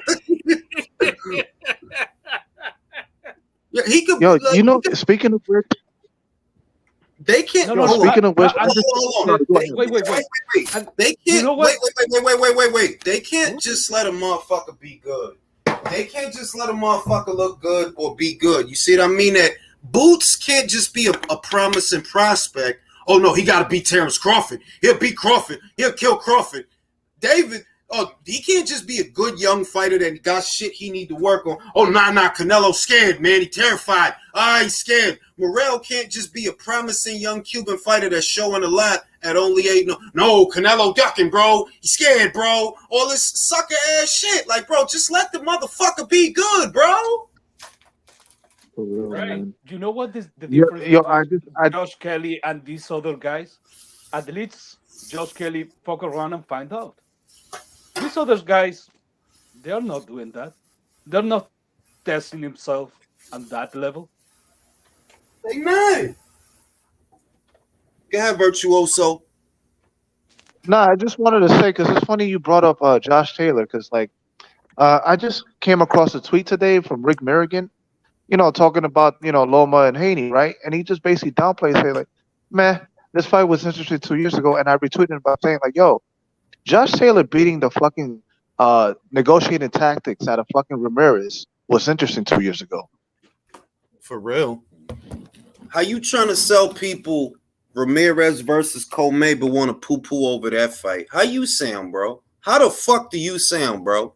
Nobody wanted to see him versus Comey. I ain't even trying to knock Rick, but I gotta be real that, bro, you sound crazy. Like, you do sound crazy. You trying to knock Haney versus Loma, but y'all really fucked up a pro-grade fight, and in its place, you gave us Richard Comey. Who you think was hot to see that shit? Suck ass shit. It's like motherfuckers was calling their mother, yo, you gonna watch Ramirez versus Comey? That dude Rick's a clown. He was mad that all the metrics when Sinicia fought on that card in Fresno did higher than Jose.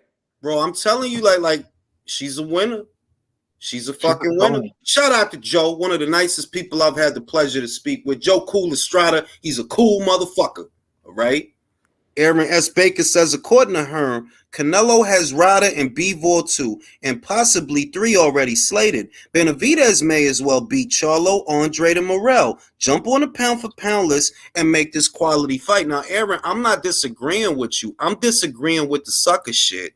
I'm disagreeing with the okie doke tactics. I don't disagree that David should fight those people. I think it would be beneficial for him, not just his marquee value, but his ability to fight. I think it would be beneficial for him to fight all them people. All I'm saying is, don't try to sell me a dream that somebody's scared of you by fighting somebody that's better than you are, that would take you to school the way they took Zerto to school. Because I said it in my last video, Benavidez and Zerto is cut from the same cookie cutter. It's the same shit. It's just you lead with this hand and he lead with this hand. It's the same shit. But you know what's funny, Jules? Like, nobody's ever attacking the last 2 points we made up. Remember 6 months ago, we was like, if David or Zerto really wanted that crossover Mexican fight, they'd fight each other to get Canelo. That never happened. The minute you pointed out, like, hey, look, this happened, David's not fighting no non-PBC fighters because of this deal. No, everybody wants to deflect and not mention that. Like, bro, They're not fighting nobody. They want to clout chase off Canelo for 3 more fucking fights. They want to clout chase off Canelo for the next 2 years, bro, because you know what 3 fights at the PBC is. See what I mean? 18 months. 3 fights at the PBC. You trying to ride that wave for, and I'm like, look, man, if you just did your regular old shit that look, I'm gonna fight this guy and fight this guy, I'm not against that. No, I like those fights. Do them fights if you gonna do them. But don't try to lie to me, bro. I know what the fuck you doing. You got all these dickheads. I just seen a dickhead on the post that According to Boxing made. Oh, that's cap. You silly bastard. It's on camera. You think I'm fucking lying? It's on fucking camera. The same phone your dumb ass is on right now. Go to YouTube to the fucking link and see if it's cap. You stupid motherfucker. And Too many stupid motherfuckers out here. Too many. And there's no need to clout chase because if David was really on a Canelo schedule, he'd fuck up Charlo, Boo Boo, and Morel in the next 15 fucking months. And bam, I get give me 35, 40%. Canelo, what's up? You could be a bona fide B-side. Maybe you approach that fight, you get 40%. Wow, I was on pay-per-view with him and him and him and him, and we did A, B, C, and D, and I whooped all their ass. And I whooped all their ass in under 18 months. Because the other angle of that is you take care of that business, you take out that trash, and that eliminates that for Canelo. Like, okay, so I ain't got to worry about them because you did that. You absorbed. Who's seen Highlander? When you cut the motherfucking head off, you absorb the powers. Yep. You did that. You absorbed the powers. So we don't got to talk about them no more. You got to break out the sword now. No more. Where's the sword? Right? There could only be one. I got to get the sword. Word. Get the fucking sword. I got to get the fucking sword. Wait, let me get that shit. Here we are. Let me get Born through the kings. Yeah, I'm immortal. I'm inside me, blood of kings. Yeah. Got the big sword, B. I got the shit that the other dude had, the bad guy. This is the big shit. You see the big long sword? No pause. But this is the long sword, bro. It's a long old sword, bro.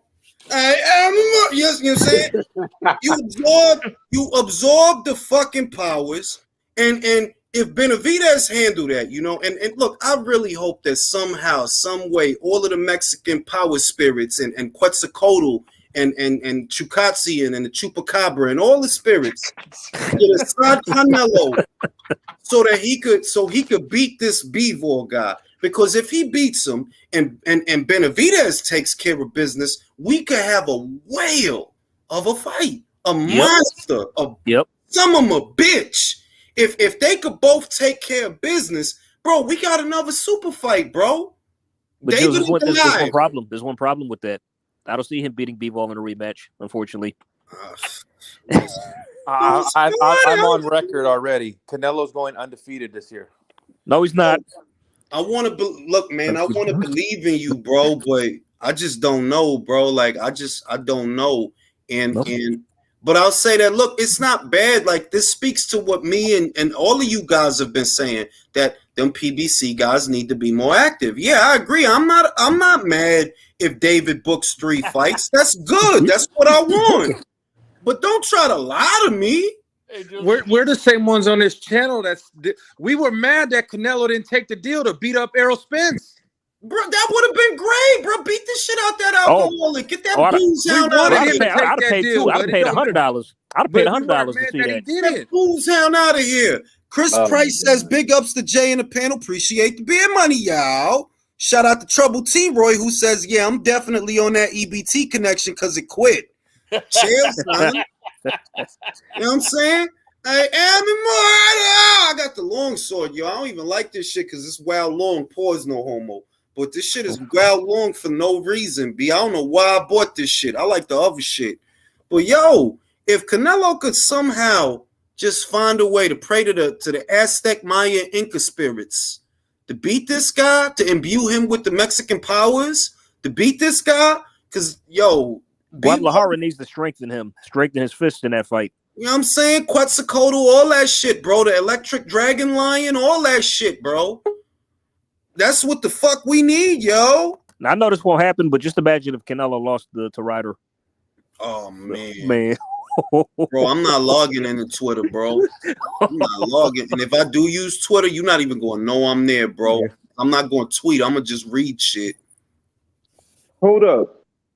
Did I miss something? Ortiz and Stanionis is off? It's off, bro. Yep, it's off. What happened?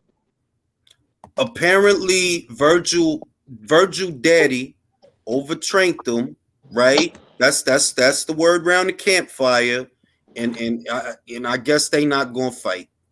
That's the word around the campfire. Ain't that the word around the campfire, Drew? That's the word I'm hearing. That motherfucker overtrained him. Virgil's dad spars him 4 or 5 times a week, y'all. Oh, bruh. Bro, that sucks, bro. Shit. It's either gonna turn a this generation argument or I don't know, man. No, listen, it speaks to what Steve says all the time. Fighters that fight infrequently but train often end up with stress fractures and repeat injuries because you're training more than you fighting. You spending 6, 7, 8 weeks in camp. You're gonna get stress fractures doing that shit. But if you actually fighting all on a regular, well, making weight is not an issue because you just made it. So it's not gonna be an issue. You're not gonna get the chance to get but so big because before you know it, you back in the ring. But nah, these guys training more than they fighting. They like Goku, like they in a perpetual state of calm, but the high don't come. They just calm, no high. Yeah. I just think that when you told me that it was because of overtraining, it just sounded very vague, and to me it sounds like it might be an injury. Bro, it's probably didn't he have rigor mortis or some shit? Yeah, he almost died, didn't he? He had like rigor mortis or some kind of condition of the muscles. Not rigor mortis, it's rigor mortis. We talking about Ricky had rigor mortis. Jules, how can you have rigor mortis? What the fuck is going on here? What the fuck? No. It was rigor mortis. Yeah. The autopsy revealed that he had rigor mortis. He has some shit that starts with an R. And he couldn't fight because of that shit. So whatever it was, this could be something related to that. Rhabdomyolysis. That's what he had. Rhabdomyolysis. Bruh. That sounds like you said wrapped on my license. It's wrapped around my license. The laminate is wrapped around my license. Yo, I'm done with you, bro. I'm so done. I'm at work right now. I had to come back on because I saw your tweet saying it's off. I'm like, get the fuck out of here. Off, bro. They about to drop that news shortly, bro. And I'm sick because at the same time, that was the only fight on schedule in today's welterweight division that was on schedule. That was a good fight. That was the only one. What else is happening, bro? What? Nothing. You had to say on schedule because the other one is just rumors. All rumors, bro. It's all rumors and rumors and more rumors, bro. Like Virgil Ortiz is going to be the first human in history to develop cirrhosis by training and diet and exercise. For real. Like and it's gonna lose part of his liver because of his training.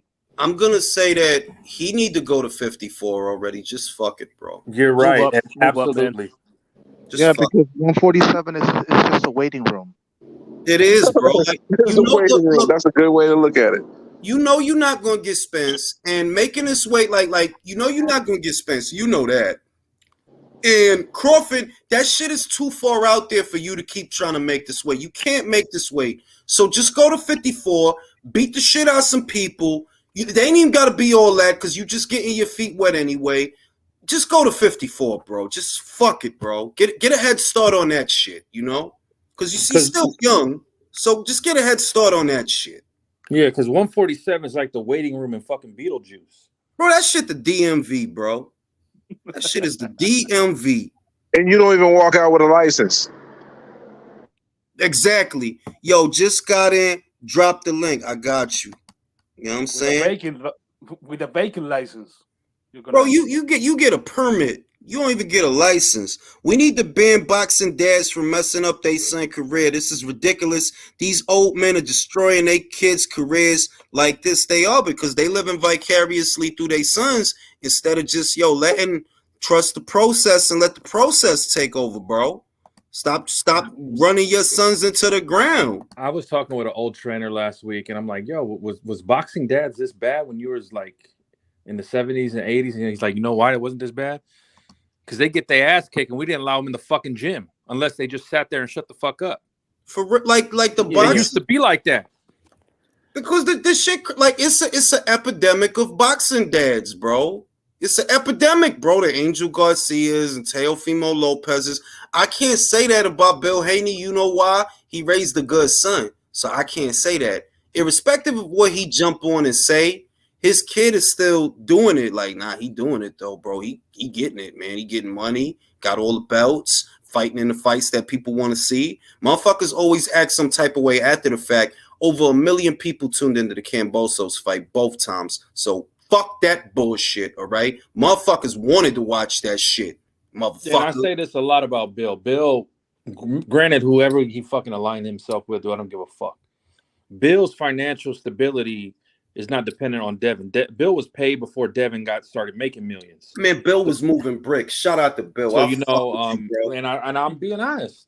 It's these fucking Latino boxing dads that are the ones that are the worst right now. Bill was moving bricks and shooting it out, bro. Shout out to Bill Haney. And I'm gonna say it like it's the Hispanic dads, Angel Garcia, Teofimo's dad, Virgil's dad, like, Ryan Garcia's dad. They all got tweaker dads, bro. They all got tweaker. No, they do though. They do. Those are tweaker dads, bro. Yeah, anybody could look at Lopez Senior. Oh, you sniff wild coke, huh? Cambosos! Fuck you out like, whoa, what's going on? It's a combination of that, dude. Same with Danny. got off easy. They didn't have their little guys, so they didn't have no clout in their neighborhoods. Bro, they was fucking going to the store for motherfuckers, bro.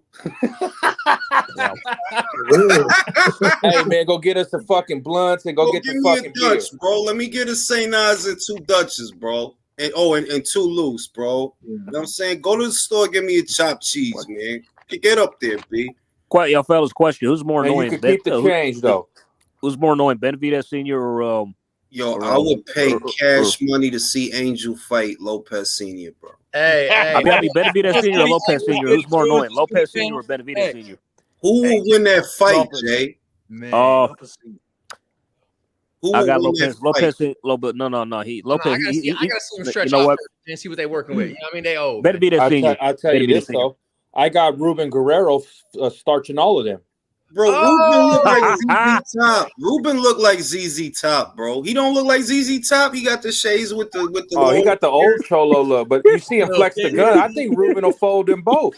I'm talking about with the hands. I wasn't talking about shooting out. No, I think Ruben will fold them with the hands too. If we talking about shooting out, I got two top seeds.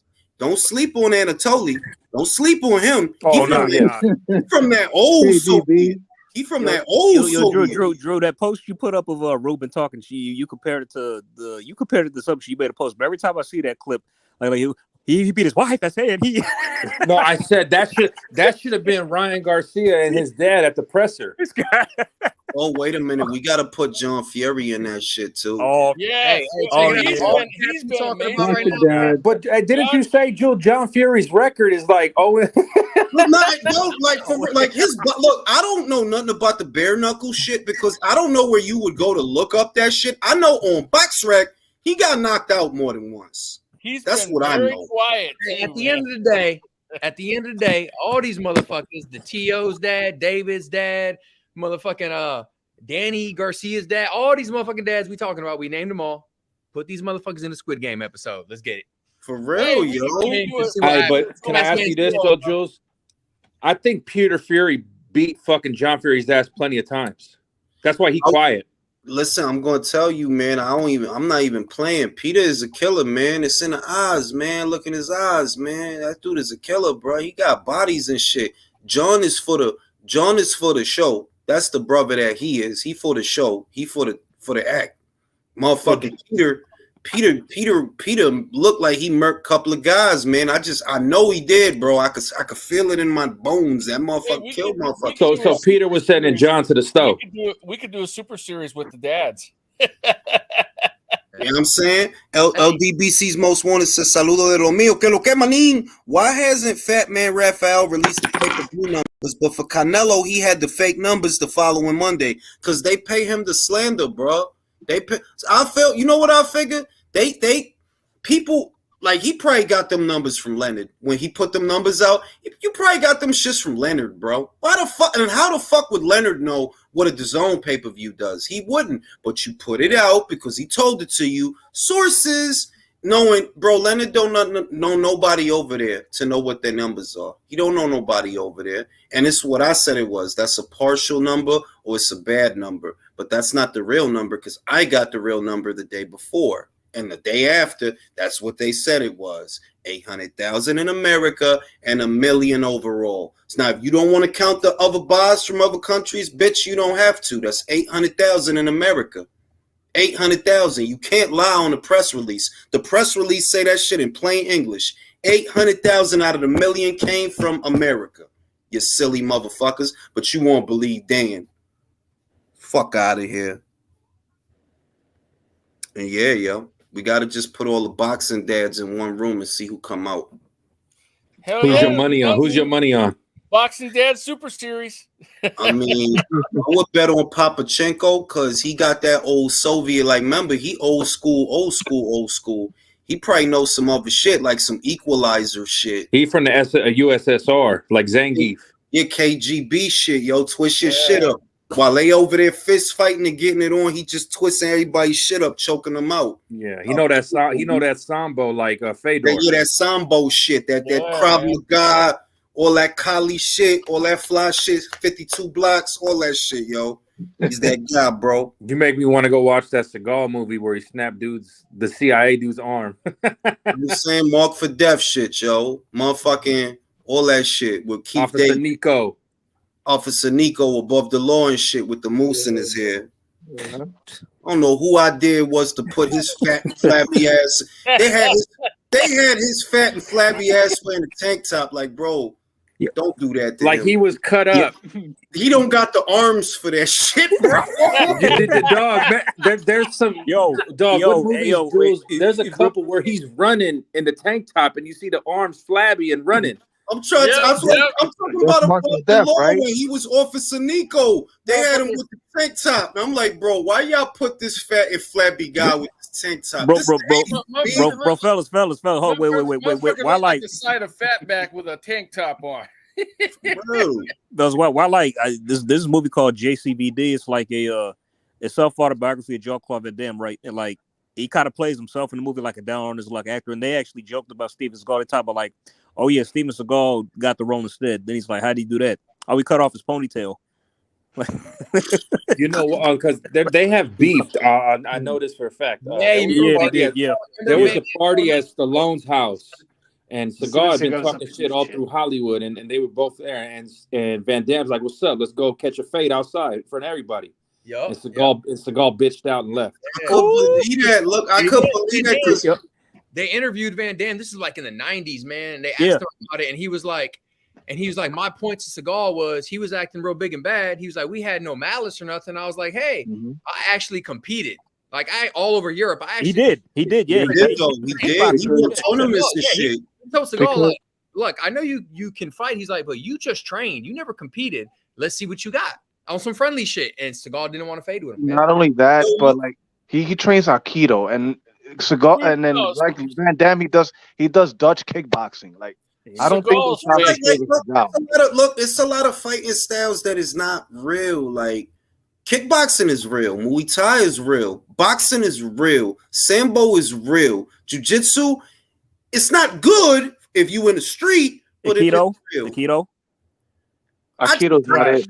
If you look at Aikido is not effective on the street at all, man. You'll get that shit is like Shotokan, man. That shit is not real. Be like, look, Shotokan look good in Mortal Kombat, and that's awesome, bro. And that shit probably look real cool in movies, but that's not a real. That shit is not real, bro. Like Tiger Crane, bro. When the fuck are you gonna need to do that shit? Well, hey, that's like saying you're a beast on the pads. So that means you're a Hall of Famer in the ring. Hey, No. Jules, wait a minute though. You got to realize one thing about Kung Fu. There's northern styles and southern styles. Northern styles take longer to learn, and they're not as effective. I mean, you spend 10, 20 years. Kung Fu. Look. I invented Kung Fu. Well, I'm no, just but the telling southern. you. What I'm telling you is the southern styles are more geared towards actual fighting. So I'm just telling you that if they got you doing kata and shit, that's Japanese. And all that bullshit, anything that look like that shit, that's not applicable, bro. Hey, look, let me tell you something. There's a reason why Bruce Lee is known as the godfather of MMA, because his genius, through his studies, he realized there is no one style that can defeat the world. You have to be able to do everything. That's why he studied everything. Jeet Kune Do means the way of the intercepting fist. Yep. Right? Jeet Kune Do. You got to be like water. You got to be like vodka. You got to hit hard and be clear. You have to be like vodka. Adjust to your opponent. You don't understand.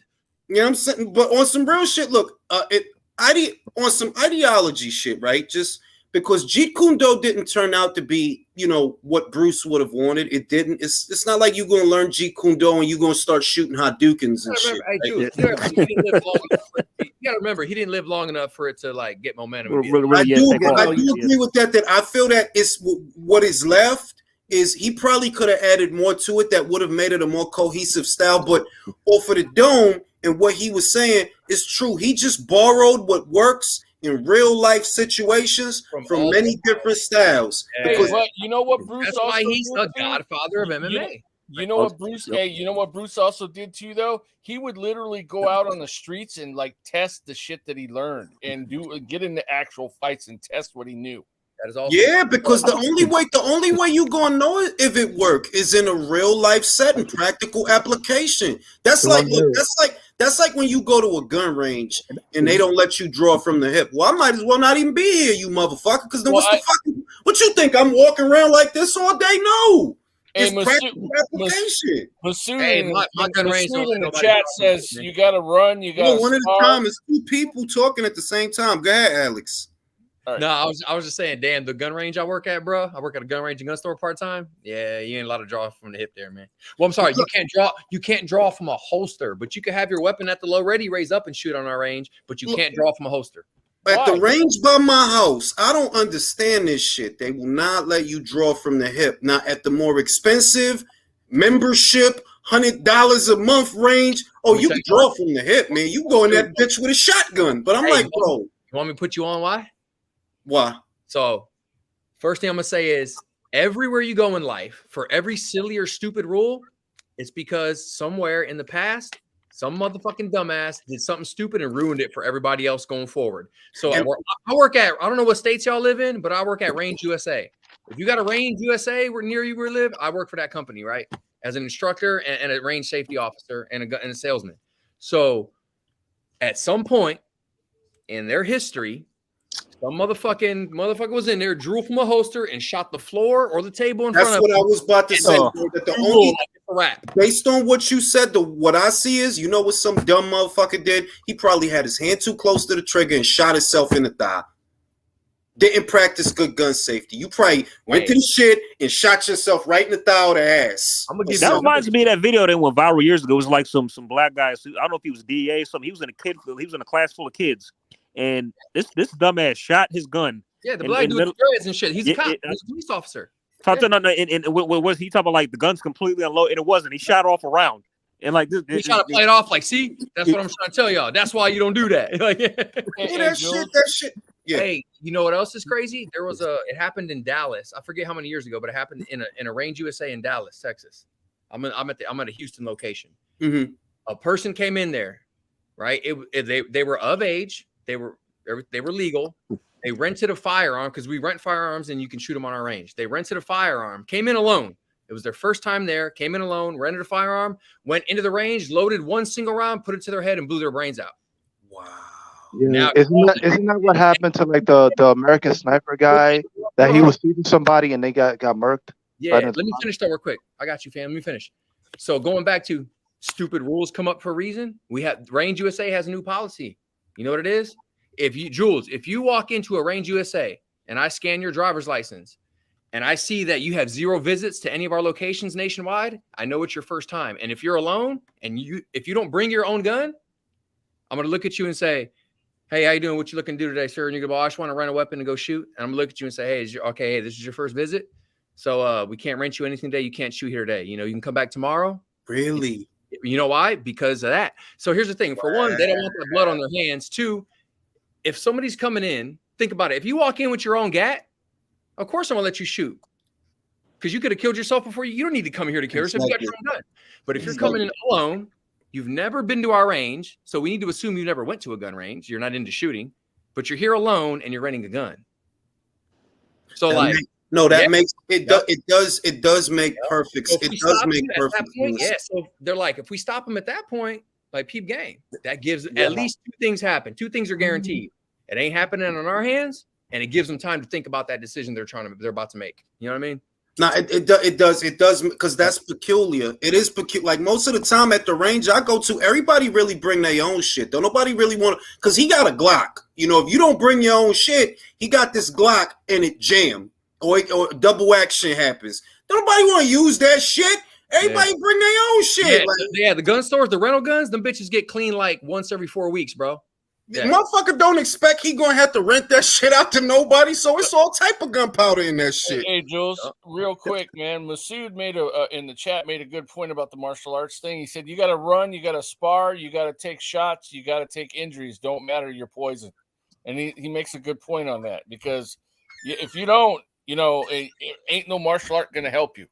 Nah, you're like, you gotta be like water, bro. You have to be able to do a little bit of everything. Yeah. It's like them Muay Thai guys, man. They condition their legs to throw them kicks. They be kicking trees and shit. For years.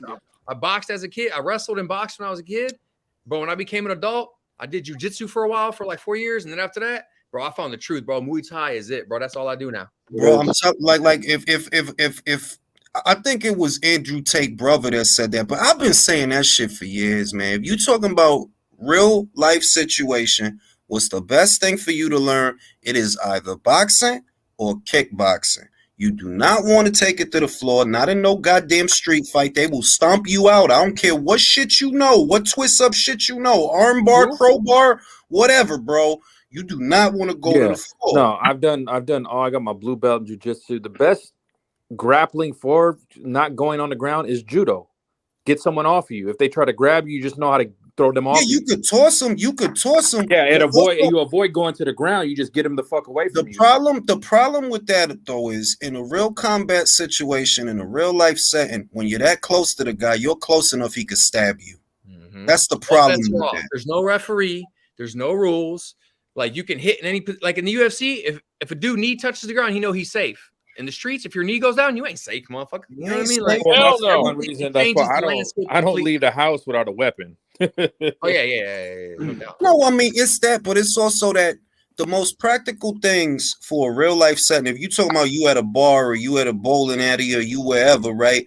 A right cross to stop a lot of shit before it go down. Like before, motherfucker come up to you, he's invading your space. Right cross, wham bam, thank you, ma'am. That's it. And if you good with your legs, if you fast enough, you kick enough, man, you kick a motherfucker in the shin and break their shit. But what makes grappling less than ideal for a real life combat situation, if that dude is that close to you, he close enough to slit your neck. If he got a weapon, that's your ass. Now you're talking about Aikido. Look, there is, in my opinion, there is one scenario when Aikido is useful. I know I'm not gonna say ideal, but useful.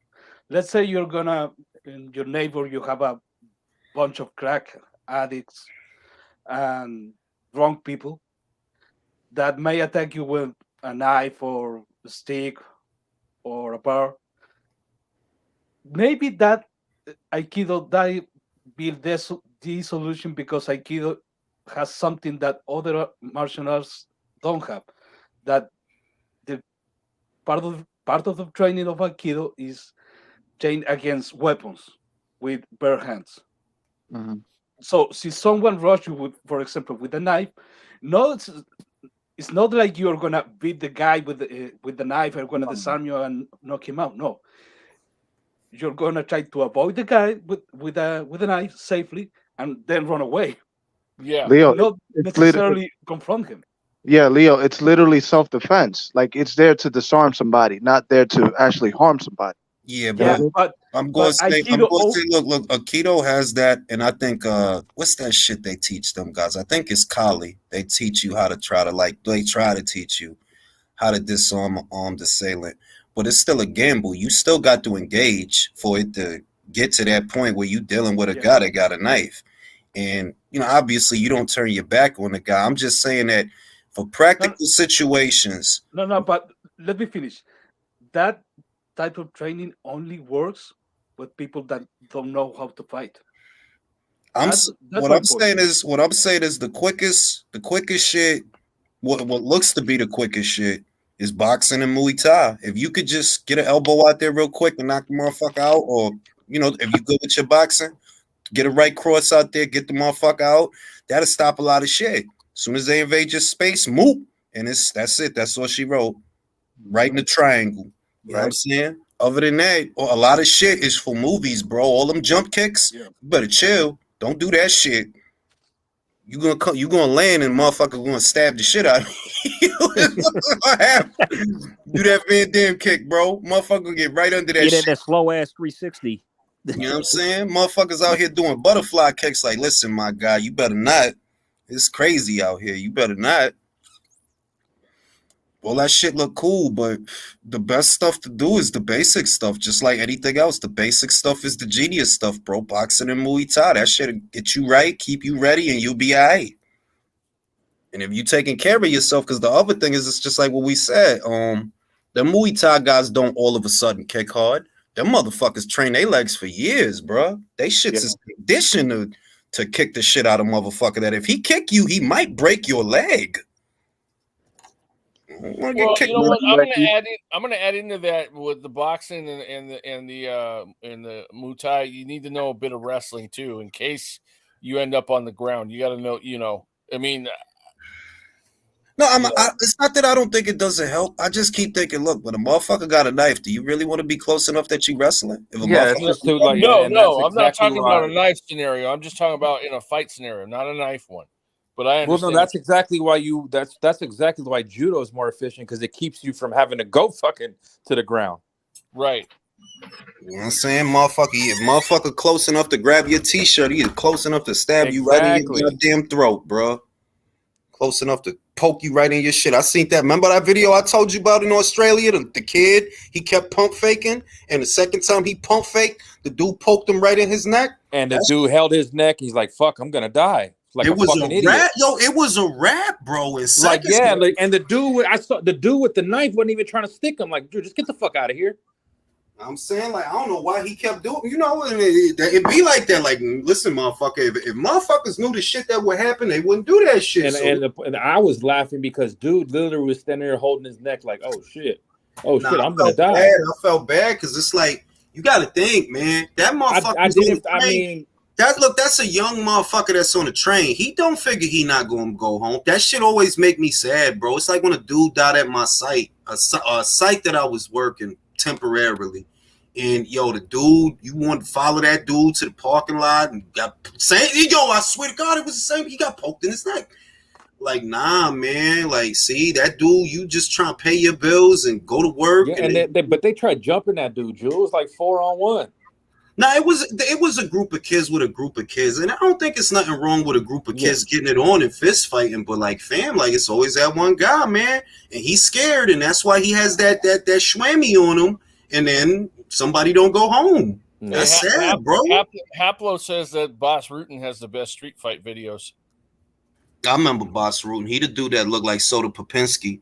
Legendary stuntman Gene LaBelle choked Seagal unconscious and Seagal pooped himself. LaBelle just said it happens sometimes. Oh, wait, hold up. Even though that's funny, that's actually not true. I read an actual account from Steven Seagal's bodyguard and stuntman Stephen Lambert. He confirmed what actually happened. That's actually not true. I mean, you think Steve bodyguard going to tell you that his boss got the shit? No. I saw the interview where he talked about it, and honestly, I believe him. I mean, like how he described it happened. He said a confrontation did take place. Look, the only thing that's consistent with Steven Seagal, The only thing that's consistent with Steven Seagal from all the stories in Hollywood about him is that he's an asshole. That's the true. only. That's the only. Everybody say that shit like, yo, he's an asshole, bro. No, yeah. I mean, but just how he told it, it's like it was believable. He said they did fight, but him crapping his pants that didn't happen.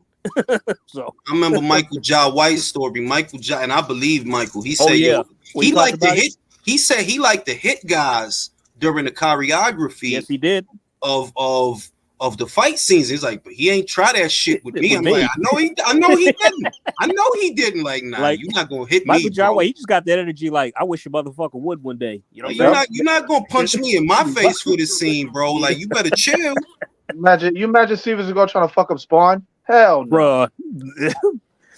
Matter of fact, I think then Michael Jai win his fight, and I swear he beat him in exit wounds. He won the fight. He did. Bruh, he did?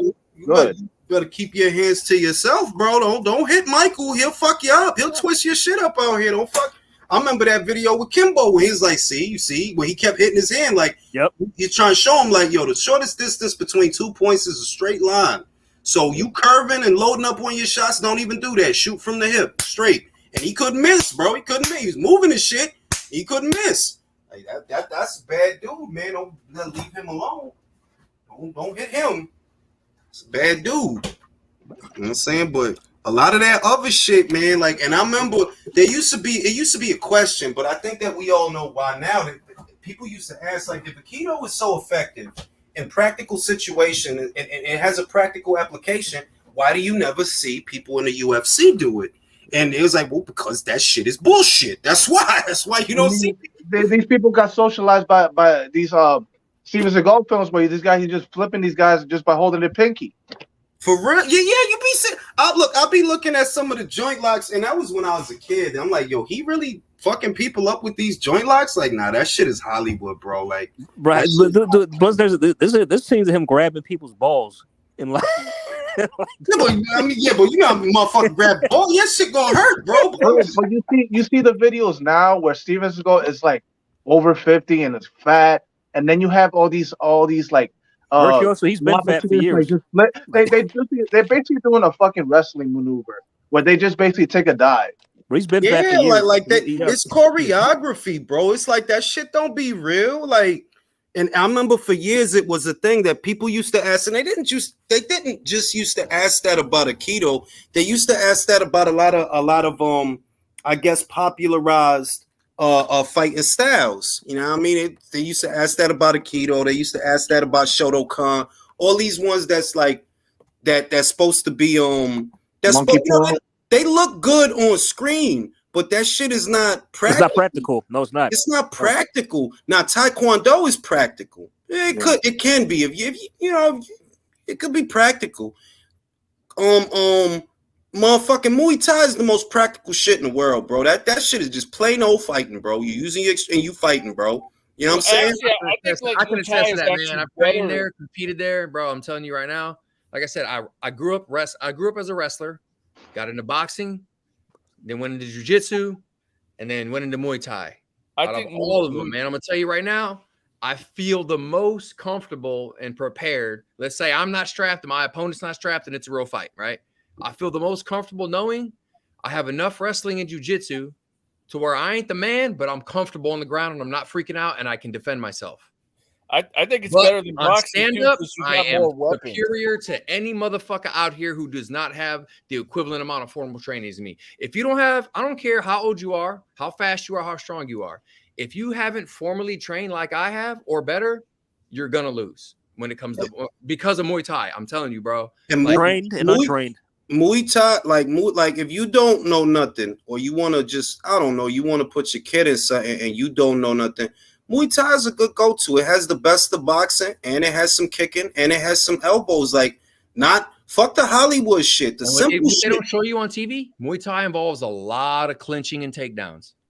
But the other thing that never gets said is that it's not just the application, it's the conditioning too. Them guys will break your fucking leg with a kick, man. They will break your shit. So it's also a part of it is keeping yourself up. You know what I mean? Not just, yeah, I know some shit.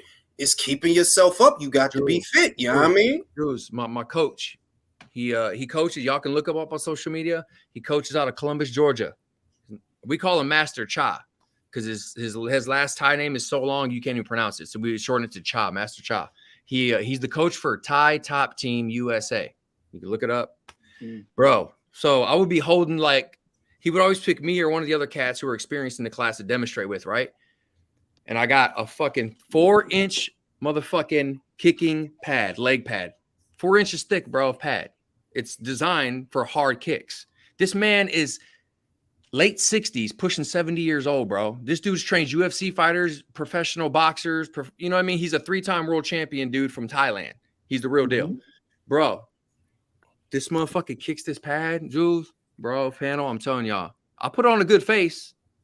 Ooh. But after like 2, 3, 4 demonstrations, bro, the whole class can see it, bro. And I walk off and they see me limping. I'm rubbing my leg, bro. That shit, Jules, it hurt. It hurts harder than a fucking dude I'm sparring with who's 28 years old and he's all muscle and he fucking hits me with a clean kick. It does not compare to that almost 70-year-old man, bro. Bro, them dude, I'm trying to tell you that that's the shit that's the shit that don't come across in films and just that they conditioned, bro. Them dudes is conditioned to break your shit with an elbow, with a kick. Don't let them punch you. Matter of fact, Muay Thai is actually better than boxing because you got more weapons. You got your feet, your knees, your elbows, your arms. Hey, You got. I want to touch on what Jules just said because this is important. And if some of y'all know this, cool. But I think a lot of y'all might not when it comes to Muay Thai. So Jules mentioned how these dudes are so good and so experienced and all that shit. And look at the record of professional Muay Thai fighters. A dude will be 30 and have 300 fights. Yes, bro. I'm gonna put y'all on how they're still. Listen, so you can look at any of the popular guys that you know, like Sen Chai and guys like that, right? You can look at those dudes, right, and go, damn, that dude's 42 and has 500 fights.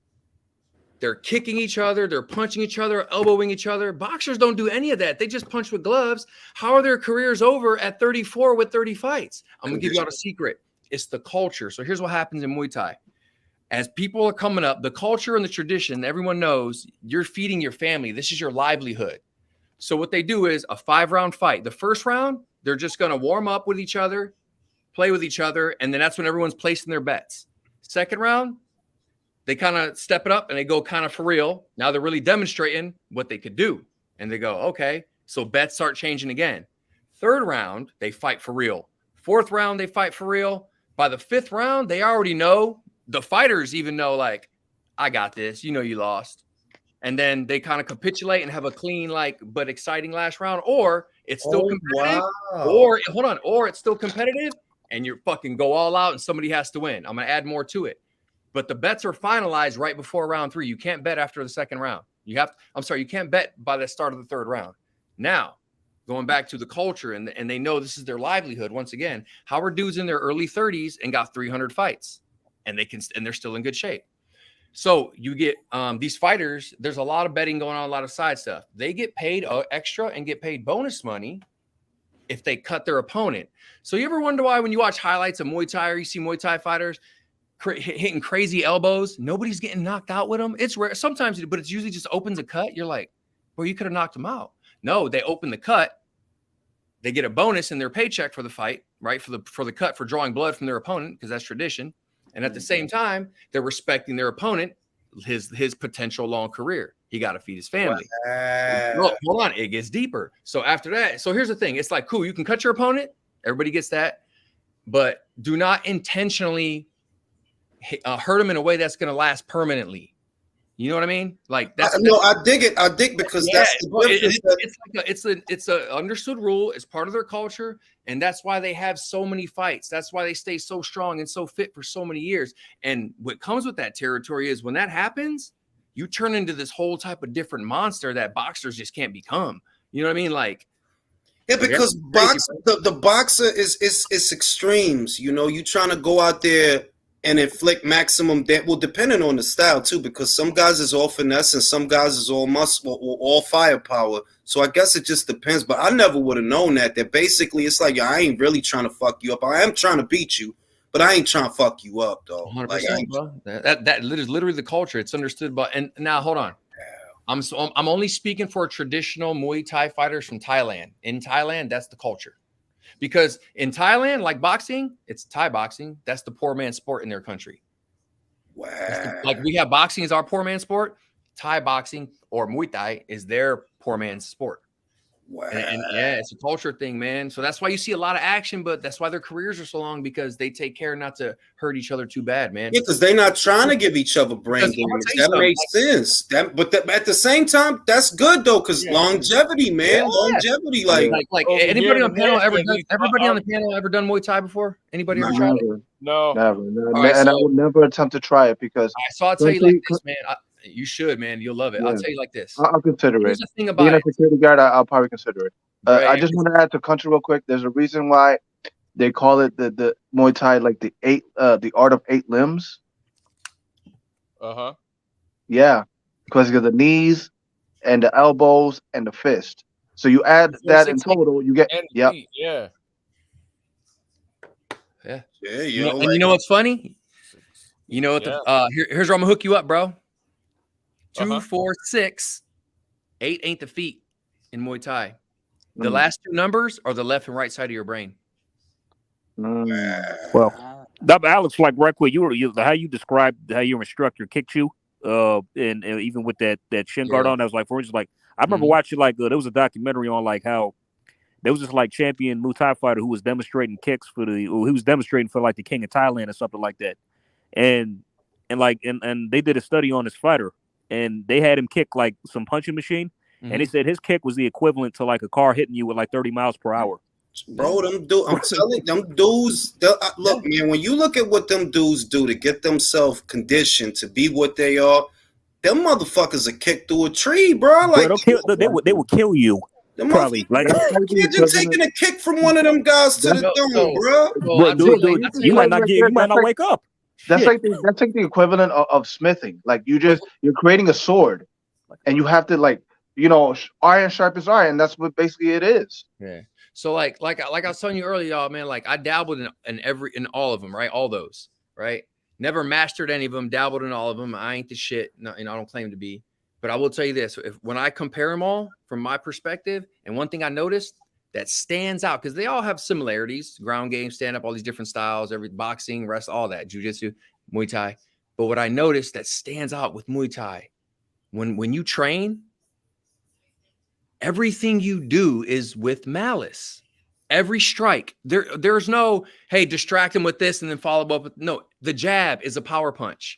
Everything is a power something. Like it's all malice. When you go to wrestling, that's why when they transition to boxing, if you look at all the fighters that transition from either Muay Thai kickboxing over to boxing, what stands out is just what he said. Like the girl that I just did a video on. They usually pressure guys, and everything's power. I was just about to say that.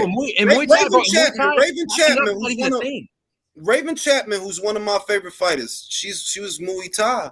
And when you see her, she's all pressure. She trying to fuck you up. Chantel Cameron, kickboxer. You see how she mean, yo. She trying to fuck you up. All of them, that Cedric Paynow guy, the damn near beat Conor Ben. He remember that? Y'all remember that dude that he damn near beat Conor Ben a couple of years ago? The Cedric Paynow. Oh yeah. Oh, he went life and death with that guy. He went like used to be a kickboxer, bro. Hey, you can go get on YouTube and look up anything having to do with Muay Thai fights. I don't care what it is. And let me know when you find a video where you see one fighter backing up. It's not a thing. It's not even when you train Muay Thai, like walking backwards or moving backwards, it just leaves your mind. It's either forward, left, or right. Watch the fights. Look up any fight you want. You'll see they're always right there in each other's face. Them toes are tapping, them knees are moving, the elbows are up, hands are high, and both fighters either going left, right, or front. You just don't back up. It's not a thing. They gotta. But for a practical setting, which is really the focus, it's like, yo, dog. Like it's a lot of shit out there, but really the best shit for you to do is boxing and Muay Thai.